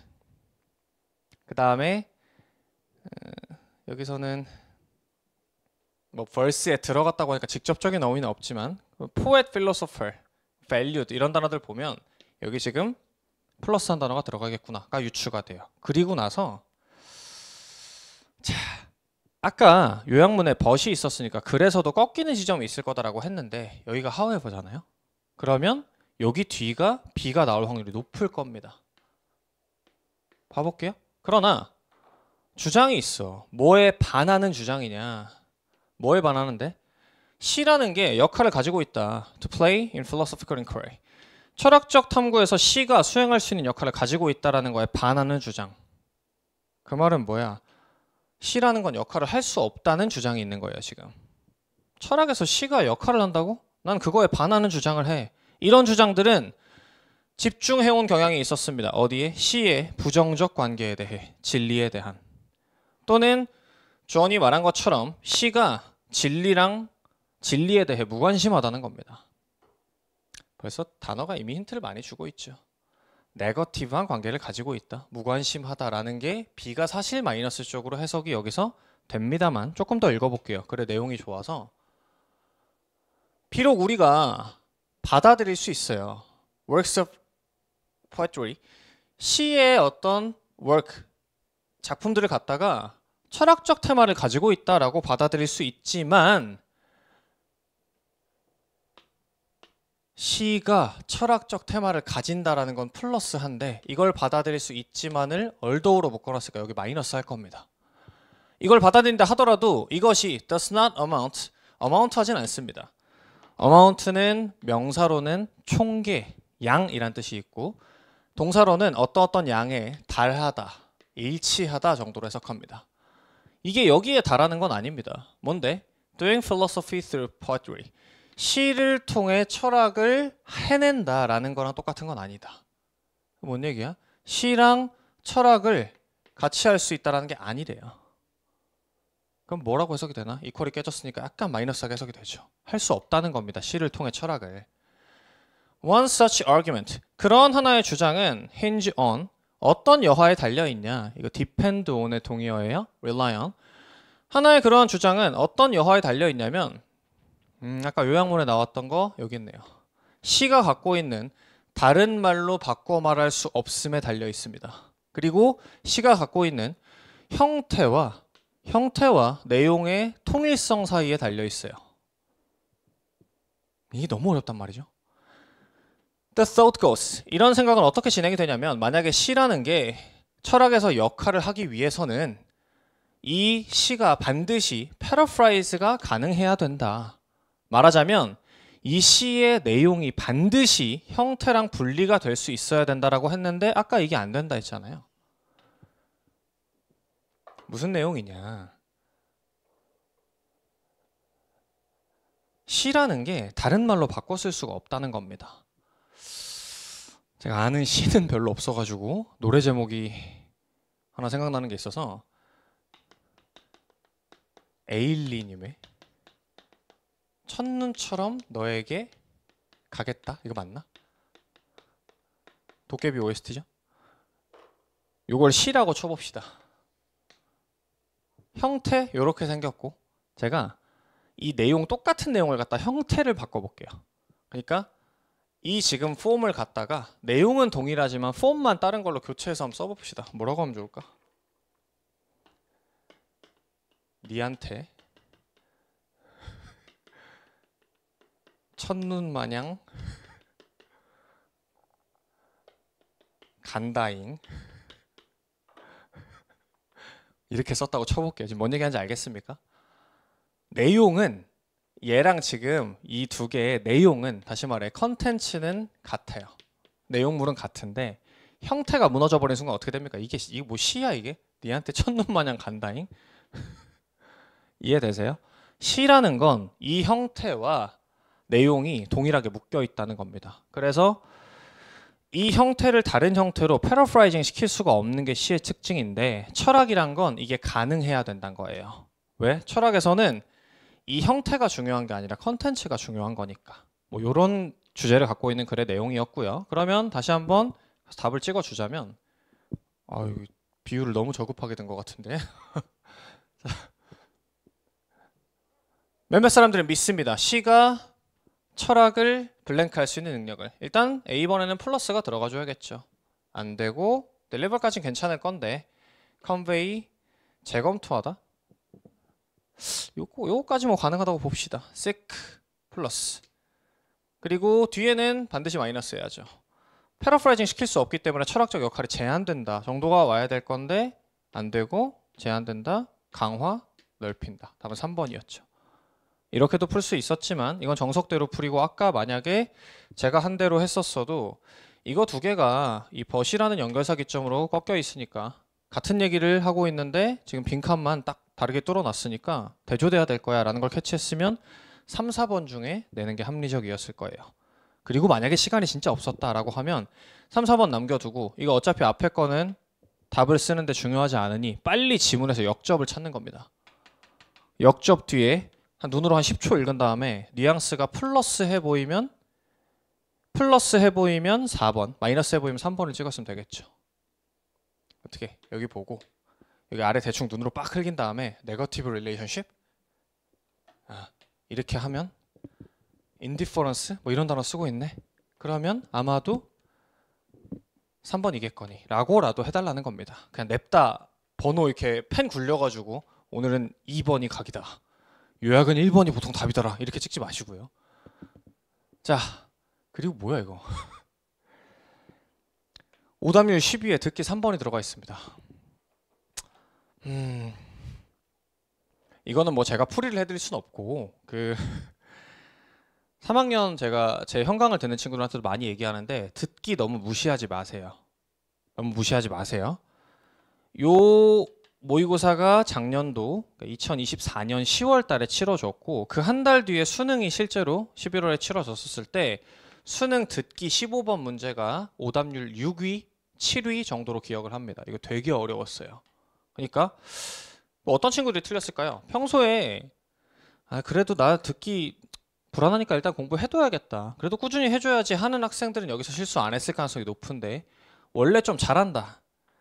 듣기를 누가 틀립니까? 이런 학생들이 많은데 그런 친구들이 실제로 시험장에서 이 15번 문제 같은 경우는 들었을 때 틀린 걸 모릅니다. 답을 되게 무난하게 탁 찍고 집에서 채점할 때 에? 이게 왜 오답이야? 이렇게 되는 유형이었어요. 그래서 평소에 영어를 아무리 잘한다고 하더라도 연습이 안 돼 있으면 틀렸을 확률이 좀 있는 거였고 그리고 제가 조금 높아심에 얘기를 하자면 우리 유튜브로 보시는 분들도 듣기 할 때 저는 17개 틀어놓고 듣는 게 너무 쉽습니다 하면 독해를 같이 푸시면 되는 거 아닙니까? 실제 실전 문제에서 듣기만 합니까? 독해도 같이 합니까? 보통 독해도 같이 하세요. 저도 같이 하기를 추천드리고요. 이거 듣기 17개 나오는 동안에 수능 1등급 기준으로 독해 몇 개를 풀어내야 이상적이냐 11문항 풀어낼 수 있어야 됩니다. 잠깐 얘기하자면 지금 아마 해설 강의를 듣고 있으면 시험지를 가지고 계실 거니까 듣기 나오는 동안에 어디가 다 풀려 있어야 되냐 25에서 28 내문항 어법 29번 그 다음에 43에서 45 마지막 장문 그리고 두 번째 듣기로 넘어왔었을 때 두 번째 장으로 넘어오면 듣기 13번이 시작되죠. 거기부터 18에서 20을 다 풀어내셔야 돼요. 그러면 4, 5, 6, 7, 8, 9, 10, 11 이렇게 11문항입니다. 현강을 듣는 학생들 같은 경우는 제가 매주 이걸 계속 시킵니다. 숙제로 요거 한 세트씩 주고 이거 다 풀어와 라고 하는데 혹시 지금 유튜브로 들으시는 분 중에 요번 회차에서 이걸 틀렸다거나 그게 아니라 하더라도 독해 문제 11개까지는 제가 못 풉니다 라고 하면 듣기를 누가 합니까? 이게 듣기는 사실 17개 해가지고 조금만 연습하면 다 맞습니다만 듣기를 하면서 독해하는 걸 연습을 좀 해두셨으면 해요. 요걸 연습을 하냐 안 하냐에 따라서 제가 학생들 경험상 보면 한 4, 5분 정도 차이가 납니다. 실전에서. 그러니까 이 듣기 할 때 연습이 파바박 돼 있어서 이 11개 빨리 풀린 애들은 실제 독해 문제가 시작됐었을 때 남들보다 한 4, 5분 정도 이득을 얻고 시작해요. 근데 저게 연습이 안 돼가지고 평소에 듣기 누가 연습해? 뭐 저런 거 다 할 수 있어 하는 친구들은 약간 불리하게 시작을 한다는 거죠. 그게 나중에 어디다 영향을 미치냐? 빈칸 33이랑 34에 시간이 없어서 못 푸는 이슈를 만들어냅니다. 그러니까 이해되시죠? 나는 듣기 연습 안 해. 왜? 나 듣기 다 맞추니까. 이거는 논리가 아니라는 거예요. 실제 시험 때 듣기만 하는 게 아닌데 왜 듣기만 하는 연습을 안 한다고 얘기하는 건지. 듣기랑 독해를 같이 연습하셔야 됩니다. 자, 어쨌든 3번 이거 틀리셨으면은 겸손하게 받아들이고 내가 연습이 좀 필요하구나. 아마 3번 자체가 어려워서 틀린 친구도 있겠지만 왔다 갔다 실전 때 하다가 틀린 친구가 좀 많을 겁니다. 그래서 연습을 꼭 하셨으면 하고요. 거의 끝이 났네. 자, 37번 빠르게 봅시다. 몇몇 인식론적 감정들은 우리가 알도록 합니다. 우리가 알고 있다는 사실을. 이러한 감정들은 포함합니다. 안다라는 느낌, 그리고 확실함에 대한 느낌, 그리고 올바름에 대한 느낌 같은 걸 포함합니다. 그러니까 뭔가 뭐 안다라고 얘기하는 것 같은데 그럼 뒤에도 안다라고 하면 좋겠죠? A번 이거 되게 중요한 힌트예요. other에다가 별표 하나 줘볼게요. 영어에서 another이든 other이든 the other이든 어쨌든 other이라는 글자를 써서 어떤 명사를 수식하려면 앞에 이 같은 명사가 나왔어야 합니다. 나왔나? 나왔죠. 어나 some을 붙여서 보통 epistemic feelings라고 얘기했기 때문에 other epistemic feelings라고 하는 게 자연스러워요. 그럼 시그널이 갖다 붙는다는 겁니다. 지금 얘가. 좋아. 몇몇 감정들은 알도록 하는 그런 걸 느끼게 한다. 그런데 다른 감정들은 그리고 하나 더 유추하면 좋은 게 이 some이랑 other로 나눠놓은 이상 내용상은 대조가 될 겁니다. 보통 전환점이 돼요. 이 others가 나오고 얘랑 내용상 대조가 딱 이루어지는 순간 이 글은 A, B로 쪼개놓고 아냐 아니면 이 뒤에 나오는 이런 감정이냐 라고 나눠놓고 읽는 게 편할 겁니다. 해볼게요. 다른 에피스테믹한 필링들은 우리의 attention에게 alert, 경고를 줍니다. 어디를 보라고? 우리가 아직 모르는 것들에 대해서 attention을 alert 시킵니다. 잠깐만. 소재 좋은데? 위에는 안다, 아래는 모른다 라고 했으니까 이거 두 개가 정확하게 대조가 돼요. A, B, B. 그러면 A가 이 지금 A 문단이 처음으로 시작하기에 나쁘지가 않죠. X가 나와주는 게 편할 텐데 A인데도 불구하고 X가 안 떴다라고 하면 쫄지 마시고 A 끝까지 다 읽으세요. B나 C 같은 경우는 이 정도 나왔으면 뭐 세모 정도 판단해놓고 가면 좋을 것 같은데 요 A 같은 경우는 보통 애매하면 얘가 키가 돼가지고 풀리는 경우가 많습니다. 이 지문 자체에. 그래서 좀 애매하면 A는 끝까지 다 읽읍시다. 자, 이런 감정들이 뭐 어텐션을 불러일으켜줘요. 우리가 아직 잘 모른다는 감정에. 호기심, 경외, 그리고 궁금함 같은 것들이 이런 카테고리에 속합니다. 안다는 감정에서 그랬던 것처럼 우리는 ask 할 수 있습니다. 아직 알지 못한다는 이런 감정들이 반드시 올바른지 아닌지를 물어볼 수 있어요. 그리고 겉보기 어떻게 보이냐면 만약에 당신이 어떤 것을 wonder, 궁금해한다라고 할 때 뭔가가 존재하여 당신이 궁금하도록 촉진하는 것처럼 보입니다. 무슨 내용인지 내용은 잘 모르겠으나 어쨌든 B로 시작해서 B로 끝나고 있다. A번은 처음으로 쓰이기에 X가 그리진 않아요. 그렇다고 동그라미냐?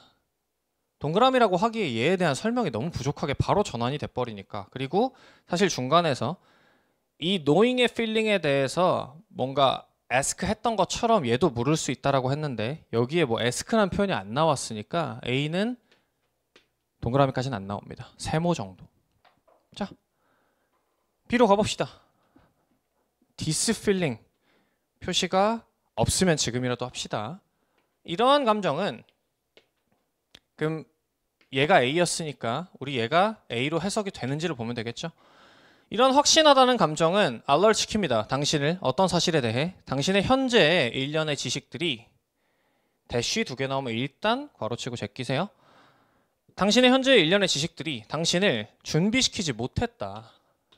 뭐에 대해? For the thing you wonder at. 당신이 현재 궁금해하는 것에 대해 적절히 준비시키지 못했다라는 그런 사실에 주의를 기울이도록 합니다. 그리고 일련의 지식이 뭔데? 스키마나 휴리스틱 그리고 다른 당신이 사용하는 정보 같은 것들이래요. 간단하게 빨리 A 얘기하는지 B 얘기하는지만 봤으면 됩니다. wonder 한다고? this feeling이 A라면 왜 wonder에다가 alert를 시키지? 해석이 되게 이상하다고 느꼈어야 돼요. 아마 이 this feeling은 wonder이 나온 거 보니까 A가 아니라 B가 돼야 자연스러울 것 같습니다. 그러면 얘 끝났고 C번? 예를 들어 좋아. 얘는 아까도 설명했던 것처럼 앞뒤가 제너럴 스페시픽이 돼야 되죠. 나는 빅뱅을 좋아해. G드래곤, 태양 이런 것처럼 제너럴 안에 이 내용, 스페시픽한 내용들이 완전히 포개질 수 있어야 돼요. 그러니까 지금 C로 시작하려면 이 A에 대한 제너럴한 내용 그 다음에 이 C에 들어가는 스페시픽한 내용이 여기 완전히 들어갈 수 있어야 됩니다. 보자. 예를 들어 당신이 확실하다라고 느낍니다. A 얘기하네요. 뭐에 대해? 1666이 답이다. 그 질문에 대해. 언제 런던 대화재가 발생했냐라는 거에 대한 답이 1666이다 라고 하는데 확실하다라고 느낀대요. 당신이 알고 있다라고 느끼면서 심지어 확실하다라고 느끼는 이 알고 있다는 걸 느끼는 것은 not unfailing 실패하지 않는 게 아닙니다. 그러면 부정어 2개 덜어내면 마이너스 할 수 있다는 거죠. 일단 잠깐 C번은 당연히 동그라미 돼야 될 거고요. A에 대한 예시, sure한 예시 좀 더 읽어보면 우리는 이런 A라는 감정들에 있어서 can be mistaken 잘못 이끌릴 수도 있습니다. 우리가 갖는 확실함이 우리에게 오류를 범하게 만들 수 있다. 순서대로 해봅시다. 편견 갖지 말고 C 다음에 A를 보내면 이 A가 아닌 다른 감정들은 우리가 알지 못한다는 그런 것에 어텐션을 기울이도록 해요. 앞에 A가 언급이 있었으니까 other에서 전환점이 있다라고 보고 이제 B가 alert 시킨다라고 보면 C 다음 A는 부드럽게 해석이 되는 것 같고요. C 다음 B. 에이 잠깐만 여기 답이 바로 나와야 되네. 이거 아까 A로 놓고 했었을 때 이 wonder이란 단어 때문에 해석이 안 됐죠. 근데 C번이 A로 끝났으니까 다시 말해 C 다음 B가 안 붙죠. 답이 나왔네요. 답은 CAB 4번이죠.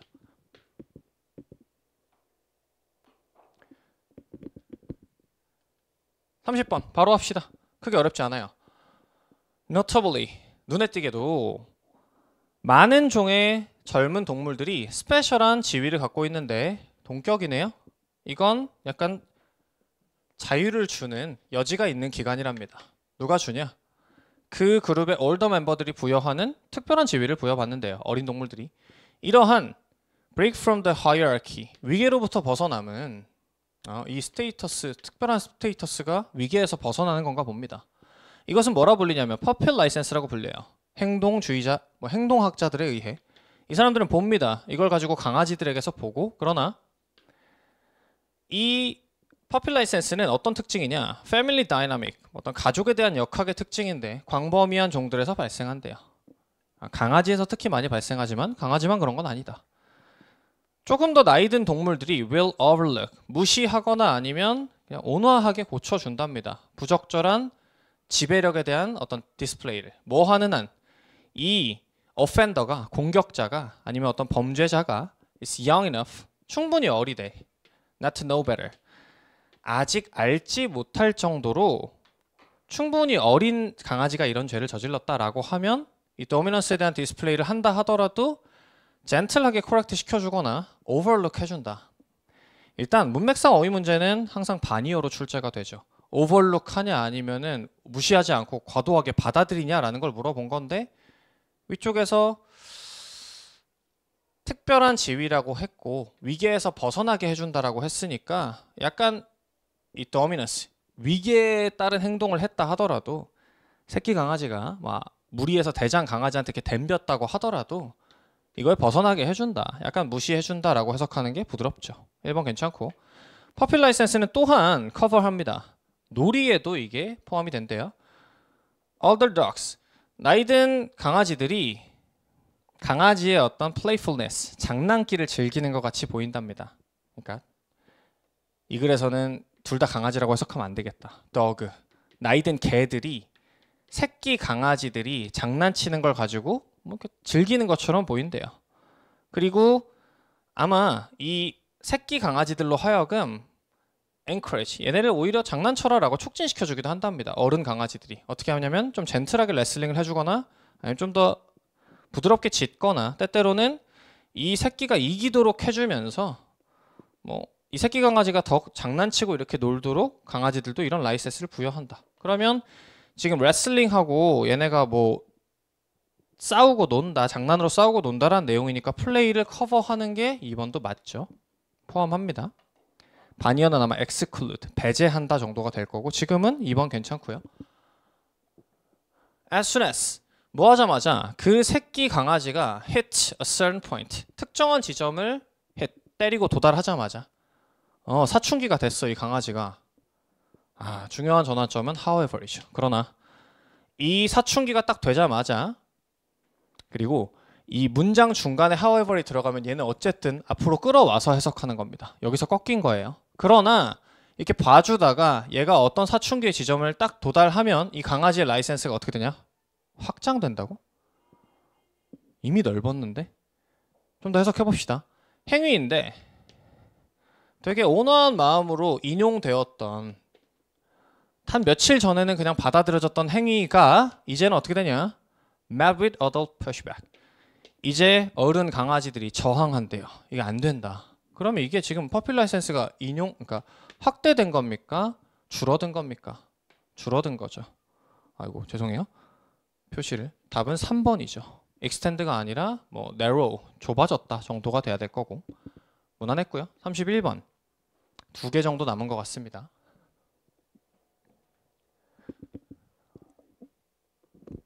바로 보면 우리가 어떤 과학적인 그리고 기술적인 진보를 만들어낸 이후에 추가적인 진보가 더 쉬워질까 어려워질까? 직관적으로 어떻게 보이냐면 either way, 둘 중 어느 쪽으로도 갈 수 있는 것처럼 보인다. 왜? 두 가지 어떤 경쟁적인 영향이 있기 때문입니다. 그래서 어떤 맥락에서건 to라는 단어가 나왔다. 뭐 두 개의 어떤 대상, 두 명의 사람, 두 마리의 강아지, 두 개의 그룹 이렇게 나왔다라고 하면 빨리 뒤에를 A, B, A, B 이렇게 정리하면서 읽는 게 좋습니다. 보통 대조거든요. 이렇게 나오면. 두 개의 효과가 있다. On the one hand. 한편으로는 그치 A부터 시작하나 봅니다. On the one hand 나오면 이따 on the other hand 나올 거고 정확한 대조죠. 한편으로는 우리가 거인의 어깨에 선답니다. 뭔가 발전을 하게 되면 거인의 어깨에 선다. 다시 말해 이전의 발전들이 추가적 발전을 easier 하게 만듭니다. 여기 있었던 거네. 그럼 B가 얘기했네. harder. 뭔가 발전을 과학적으로 하면 할수록 거인의 어깨에 올라가서 앞에를 보니까 앞으로 발전하는 게 더 쉬워진다. 뭐 이런 얘기죠. On the other hand, 반면에 꺾습니다. B가 출발하나 봅니다. 반면에 우리는 낮게 매달려 있는 과일을 따게 됩니다. 이건 뭐야? 우리가 쉬운 발견들을 먼저 해내요. 그렇기 때문에 those that remain, 남아있는 발견들은 다 어떤 것들이냐? more difficult. 이거죠. harder, difficult. 이런 거네. 과학적 발견을 먼저 해냈는데 이건 뭐야? 내 눈앞에 있는 과일을 먼저 다 딴 거야. 근데 내 눈앞에 다 땄으니까 과일이 남아있는 거 다 어디 있어? 저 아래쪽에 매달려 있다고요. 따기가 어렵다. 그래서 쉬운 발견들을 먼저 해내고 남아있는 것들은 다 어려운 것들이다. 당신은 오직 발명할 수 있습니다. 뭐를? The will once. 바퀴라는 걸 딱 한 번만 발명을 할 수 있어요. 바퀴의 밑줄 한번 줘볼까요? 왜 하필 바퀴인데 스페시픽하죠. 예시네. 예시가 나오면 앞문장이 뭐라고요? 이게 이 글의 주제일 확률이 높다고요. On the other hand. 그러면 A와 B의 대조로 보이는데 얘도 지금 어느 쪽으로 포커스가 쏠려 있는 것 같냐? B 쪽으로 좀 쏠린 듯 보입니다. B가 예시가 달려 있으니까. 그리고 이 예시는 아마도 B 얘기겠죠. 좀 읽어봅시다. 당신은 바퀴를 한 번만 발명할 수 있습니다. 그리고 once you have, 당신이 한번 발명하고 나면 it's harder, 어려워집니다. 유사하게 바퀴만큼 중요한 발명품을 만들어내기는 어렵다는 겁니다. 비록 이 두 가지 효과 모두 are important, 중요하긴 하지만 when we look at the data, 우리가 데이터를 볼 때는 it's the latter effect that blank.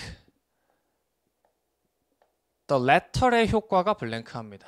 이 단어 혹시 모르면 반드시 외우셔야죠. latter는 후자라고 해석하고 바니어는 더를 보통 붙여서 씁니다. The former, 얘를 전자라고 하죠.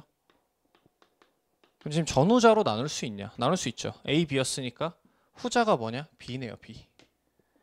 데이터를 봤을 때 후자가 어떻냐? 좀 더 읽어봅시다. 전체적으로 과거의 진보가 미래의 진보를 harder, 어렵게 만든답니다. 그럼 B가 맞네. 이것을 퀄리테이티브하게 보기가 쉬워요. 뭘 보면? 혁신의 역사를 보면. 고려해 볼게요. 물리학을. 1905년에 잠깐 너 스페시픽이구나. 그럼 주제는 다시 여기네. 얘가 제너럴이겠죠. B가 맞다 이거 같은데. 1905년에 그의 기적의 해에 아인슈타인이 혁신했습니다. 물리학을. 뭘 묘사했냐? 광전자 이론을 찾아냈고 브라우니안 모션을, 그리고 특수 상대성 이론이란 걸 만들어냈고, 그리고 그의 가장 유명한 방정식인 E는 MC 스퀘어라는 걸 만들어내면서 이거를 자세히 해석하시면 안 됩니다. 그냥 그런가 보다. 어차피 스페시픽. 우리가 중요한 건 뭐냐? 진보가 만들어졌을 때 쉬워지냐 어려워지냐인 건데 여기 자세히 해석하시면 안 돼요. 뭐 그랬다. 그는 26밖에 안 됐었습니다. 그 당시에. 그러면서 이 모든 것들을 했대요. 뭘로 일하면서? 페이턴트는 특허죠. 특허 사무원으로 일하면서. 그럼 뭐 했다는 뉘앙스야? 쉬웠다. 되게 쉽게 이걸 했다는 거죠. 26밖에 안 됐고 비전문가였고 다른 일을 하면서도 이게 가능했었으나 아인슈타인의 시대와 비교했었을 때 피직스에서 오늘날의 진보는 훨씬 더 어려워졌습니다. 그러면 과거에는 쉬웠으나 현재 더 어려워진 게 맞다. 이런 얘기를 예시로 준 거고요. 그러면 자, 우리가 데이터를 볼 때 데이터가 뭔데? 여기 지금 데이터 봤잖아요. 알베르트 아인슈타인의 히스토리를 봤다 했죠. 이걸 지금 데이터라고 표현한 겁니다. 이 데이터를 볼 때 후자가 어떻냐? 후자가 뭔데? B. B가 어땠어? 맞았죠? That is right. 이 정도 들어가면 깔끔하겠네요. 이제 어휘 문제죠. 1번 predominate, 지배하다, scatter, 뭐 흩어지다, 변하다, 사라지다, 뭐 사라지다. 일단 4, 5번은 동의어니까 답이 안 될 거고요. 당연히 답은 1번이죠. 얘가 지배적이었다. 나머지는 다 뭐 헷갈릴 크게 여지가 없었고. 42번 마지막 문항입니다. 아휴, 고생 많으십니다. 창문을 풀 건데 이게 41번이 어려웠다기보다 요 문맥상 어휘 문제가 상당히 어려웠었어요. 글의 내용이 장문치고 상당히 생소한 소재에다가 뭐 확 와닿지가 않는 그런 표현들이 많이 있었고 어휘도 좀 까다로웠고요. etiology, semantic 뭐 이런 것들 쓰고 있고. 자, 마지막 문항 한번 봅시다.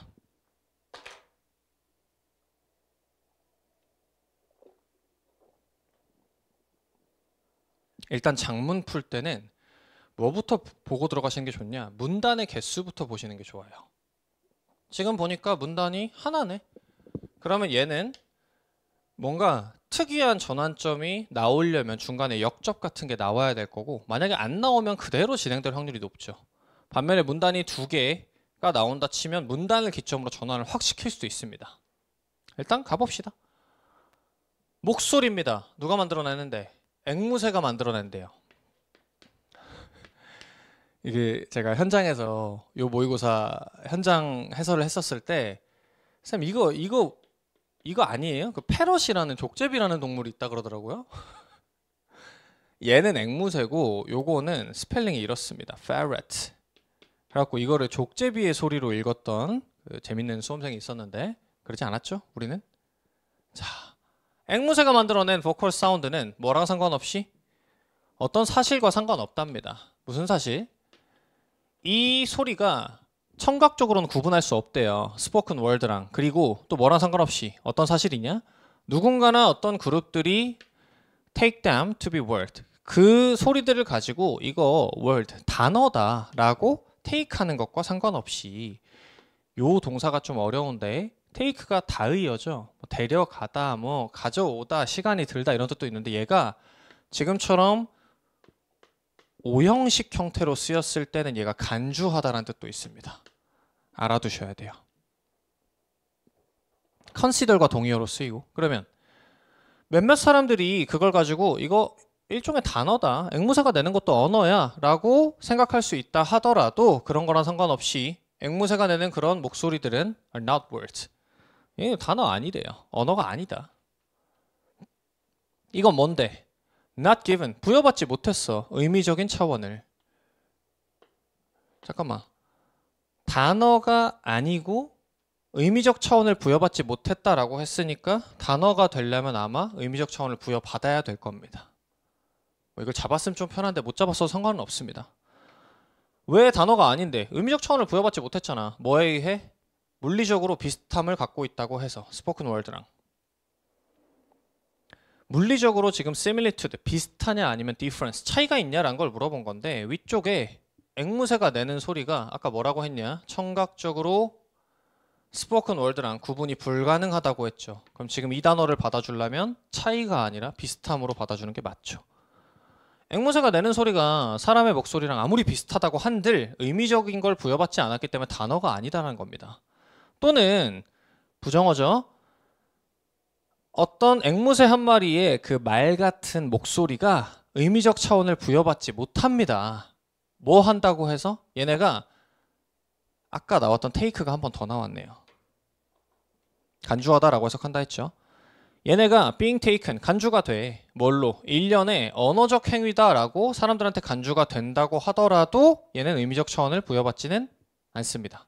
자, 이걸 지금 링귀스틱으로 볼 거냐, 피지컬로 볼 거냐, 요게 좀 어려운 문제였는데, 이거의 지금 단서는 어디 있었냐면 위에 있었어요. 아까 audibly indistinguishable을 갖다가 similitude로 받아줬고, 지금 여기서 사실 뭐라고 또 했냐, 누군가가 이걸 가지고 나는 앵무새의 말도 언어라고 생각해 라고 한 걸 지금 여기서 받은 거거든요. 앵무새의 어떤 토크가 의미적 차원을 부여받을 수 없습니다. 뭐라고 하더라도 얘네가 일련의 그룹의 사람들에 의해서 언어적 행위로 간주가 된다고 하더라도, 여기서 word라고 했으니까 여기서 linguistic이라고 표현하는 거는 큰 무리가 없어요. 괜찮죠? linguistic을 답으로 많이 찍었을 겁니다. 그럼 지금 다 무슨 얘기야? 앵무새가 내는 소리는 다 목소리가 아니라고. 왜? 언어적 차원 같은 게 부여되지 않았잖아. 의미적 차원 같은 게. And like manner, 유사한 방식으로 볼 때 날씨에 대한 시각이나, 야, 이거 고3 수험생 중에 이 시각이 뭔지 아는 사람 존재할까? 이렇게 줄 거면 주지 마세요. weather etching? on a stone, 뭐 돌에 새겨진 날씨에 대한 뭐 그런 거겠죠. or shapes in the cloud, 이런 걸로 잡으면 되죠. 어쨌든 예시니까. 돌에 새겨진 날씨에 관한 시각이든 아니면 구름의 모양 같은 거든 간에 유사한 방식으로 이것들이 뭐랑 상관없이 얼마나 물리적으로 얘네가 written word나 아니면 물체에 대한 그림과 닮아 있는지랑 상관없이, 또 뭐랑 상관없이 얘네가 뭐라고 간주되는지랑 상관없대요. 관찰자들에 의해서. 구름이 딱 지나가는데 되게 강아지 얼굴같이 생긴 게 구름이 지나간다. 강아지 얼굴 같아 라고 보는 사람이 있다고 하더라도 이런 것들은 are not words or pictures. 어떤 언어나 픽처라고 얘기할 수 없습니다. 자, 잠깐 끊어볼게요. 그래, 내용이 쉽지가 않죠. 이럴수록 구조를 볼 수 있으면 좀 유리합니다. 처음에 뭘로 시작했냐면 앵무새의 소리. 두 번째는 구름의 모양이라고 칩시다. 이거 다 되게 내용이 둘 다 스페시픽하죠. 뭘 먼저 준 겁니까? 예시로 출발을 준 겁니다. 앵무새 소리, 그 다음에 구름 모양도. 그러면 우리 예시 여러 개일 때 공통점을 찾아줘야죠. 이거 뭔데? 제너럴. 지금 여기서도 뭐라 그랬냐?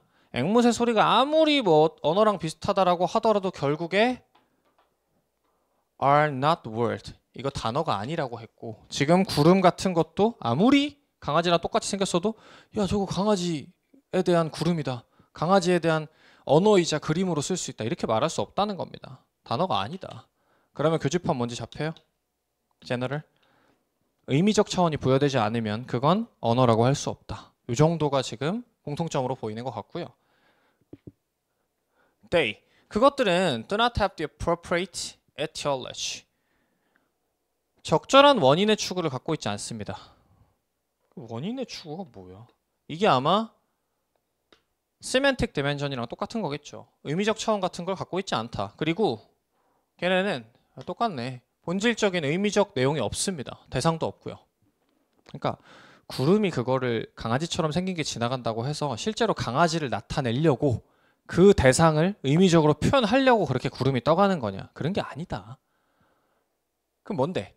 얘네는 그냥 단순하게 피지컬한 오브젝트야. 뭐 한 건데 특정한 강아지 같은 다른 것들을 닮았을 뿐인 뭐가 아니라 언어적 물체가 아니라 피지컬한 오브젝트일 뿐이야. 그럼 이쯤 되면 이 글에서 대조를 잡았어야 돼요. 뭐랑 뭘 대조시킵니까? 지금 위에 나온 앵무새 소리, 이 뭐 구름의 모양, 이거 전부 다 뭐 A. 이거 다 뭐야? 피지컬. 근데 얘는 뭐가 아닌데? 링귀스틱이 아니다. 그럼 링귀스틱을 B로 주면 되겠죠. 일단 C번 답 당연히 안 되죠. 괜찮고. 이건 다 그냥 피지컬한 것들이야. 구름 이런 것들은. 관찰자에게 있어서는 얘네가 call to mind, 상기시킬 수도 있겠지만 어떤 것들을? 닮아 있는 것들을. 닮아. 닮다. 당연히 괜찮고. 이런 면에서 볼 때 얘네는 뭘로써 기능할 수 있냐? 내추럴 사인이 될 수 있답니다. 피지컬을 A로 줄 때 이것도 비슷한 맥락인가 봐요. 내추럴한 사인으로서 기능할 수 있긴 해. by virtue of. 뭐 때문에? 요거 뭐뭐 때문에라고 해석합니다. 물리적으로 닮아있기 때문에 내추럴한 사인으로서는 쓸 수 있긴 하겠지만 본론은 뒤에네요. 얘네는 또 뭐가 없냐? 의미적인 내용 같은 게 없어. 뭐에 대해?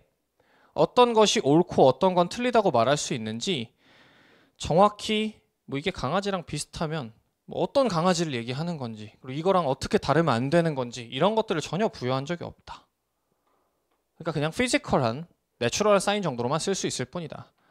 만약에 사람들이 A를 가지고 to be a sign of B, B의 사인이라고 간주한다면 또 뭡니까? 또 스페시픽이네요. 또 예시를 준 거죠. A를 가지고 B의 사인이야 라고 생각한다면 왜? B의 의미적인 어떤 관계 때문에 이 관계는 뭔데? 실제로 있거나 아니면 있다라고 믿어진대요. A와 B 사이에. 그래가지고 A는 B다라고 어떤 사람이 이렇게 생각을 한다라고 하면 사람들이 A는 B의 사인이 될 수 있을 겁니다만 이 사인은 뭐여야 돼? 그냥 내추럴 사인이 될 수 있다는 거지. 내추럴한 사인이 될 수 있을 겁니다만 그러나 우리가 알고 있는 언어나 픽처, 이미지 같은 것들은 are not that way. 이렇지 않습니다. 뭘 암시해? 이것들은 이 앞에를 A로 해석했을 때 A가 아니라 B다 라는 걸 암시하죠. 마지막, they. 이런 word, picture, 이미지 같은 것들은 배제합니다. 의미적인 컨텐츠를 이해되기 위한. 잠깐만.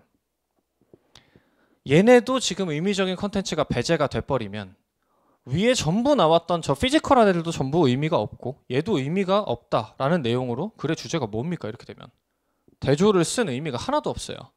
but을 쓰는 것도 이상하고요. and 같은 게 돼야지. 그럼 뭐가 돼야 돼? exclude가 include로 바뀌어야죠. 이런 물리적인 오브젝트, 뭐 구름, 앵무새, 소리 이런 것들은 피지컬하게 그 상징이랑 닮아서 기껏해야 내추럴 사인 정도로는 기능을 할 수 있긴 하겠지만 애초에 누가 의미를 부여하거나 대상을 부여하지 않았기 때문에 언어나 이미지, 픽처라고는 절대 얘기할 수 없다. 왜? 이런 언어나 이미지 같은 것들은 의미적 차원이 있어야 되니까. 자, 마지막입니다. 아, 너무 고생 많으셨습니다. 41번. 왜 모든 피지컬한 resemblance, 유사성이 의미적으로 의미 있는 것이 아니냐. A와 의미적으로 의미 있는 게 semantically 의미 있는 게 언어를 얘기하는 거니까 이거 두 개가 다르다라고 하는 거죠. 그러면 나쁘지 않은데. 2번 유사성을 발견합니다. 인간과 동물의 보컬 사운드에서.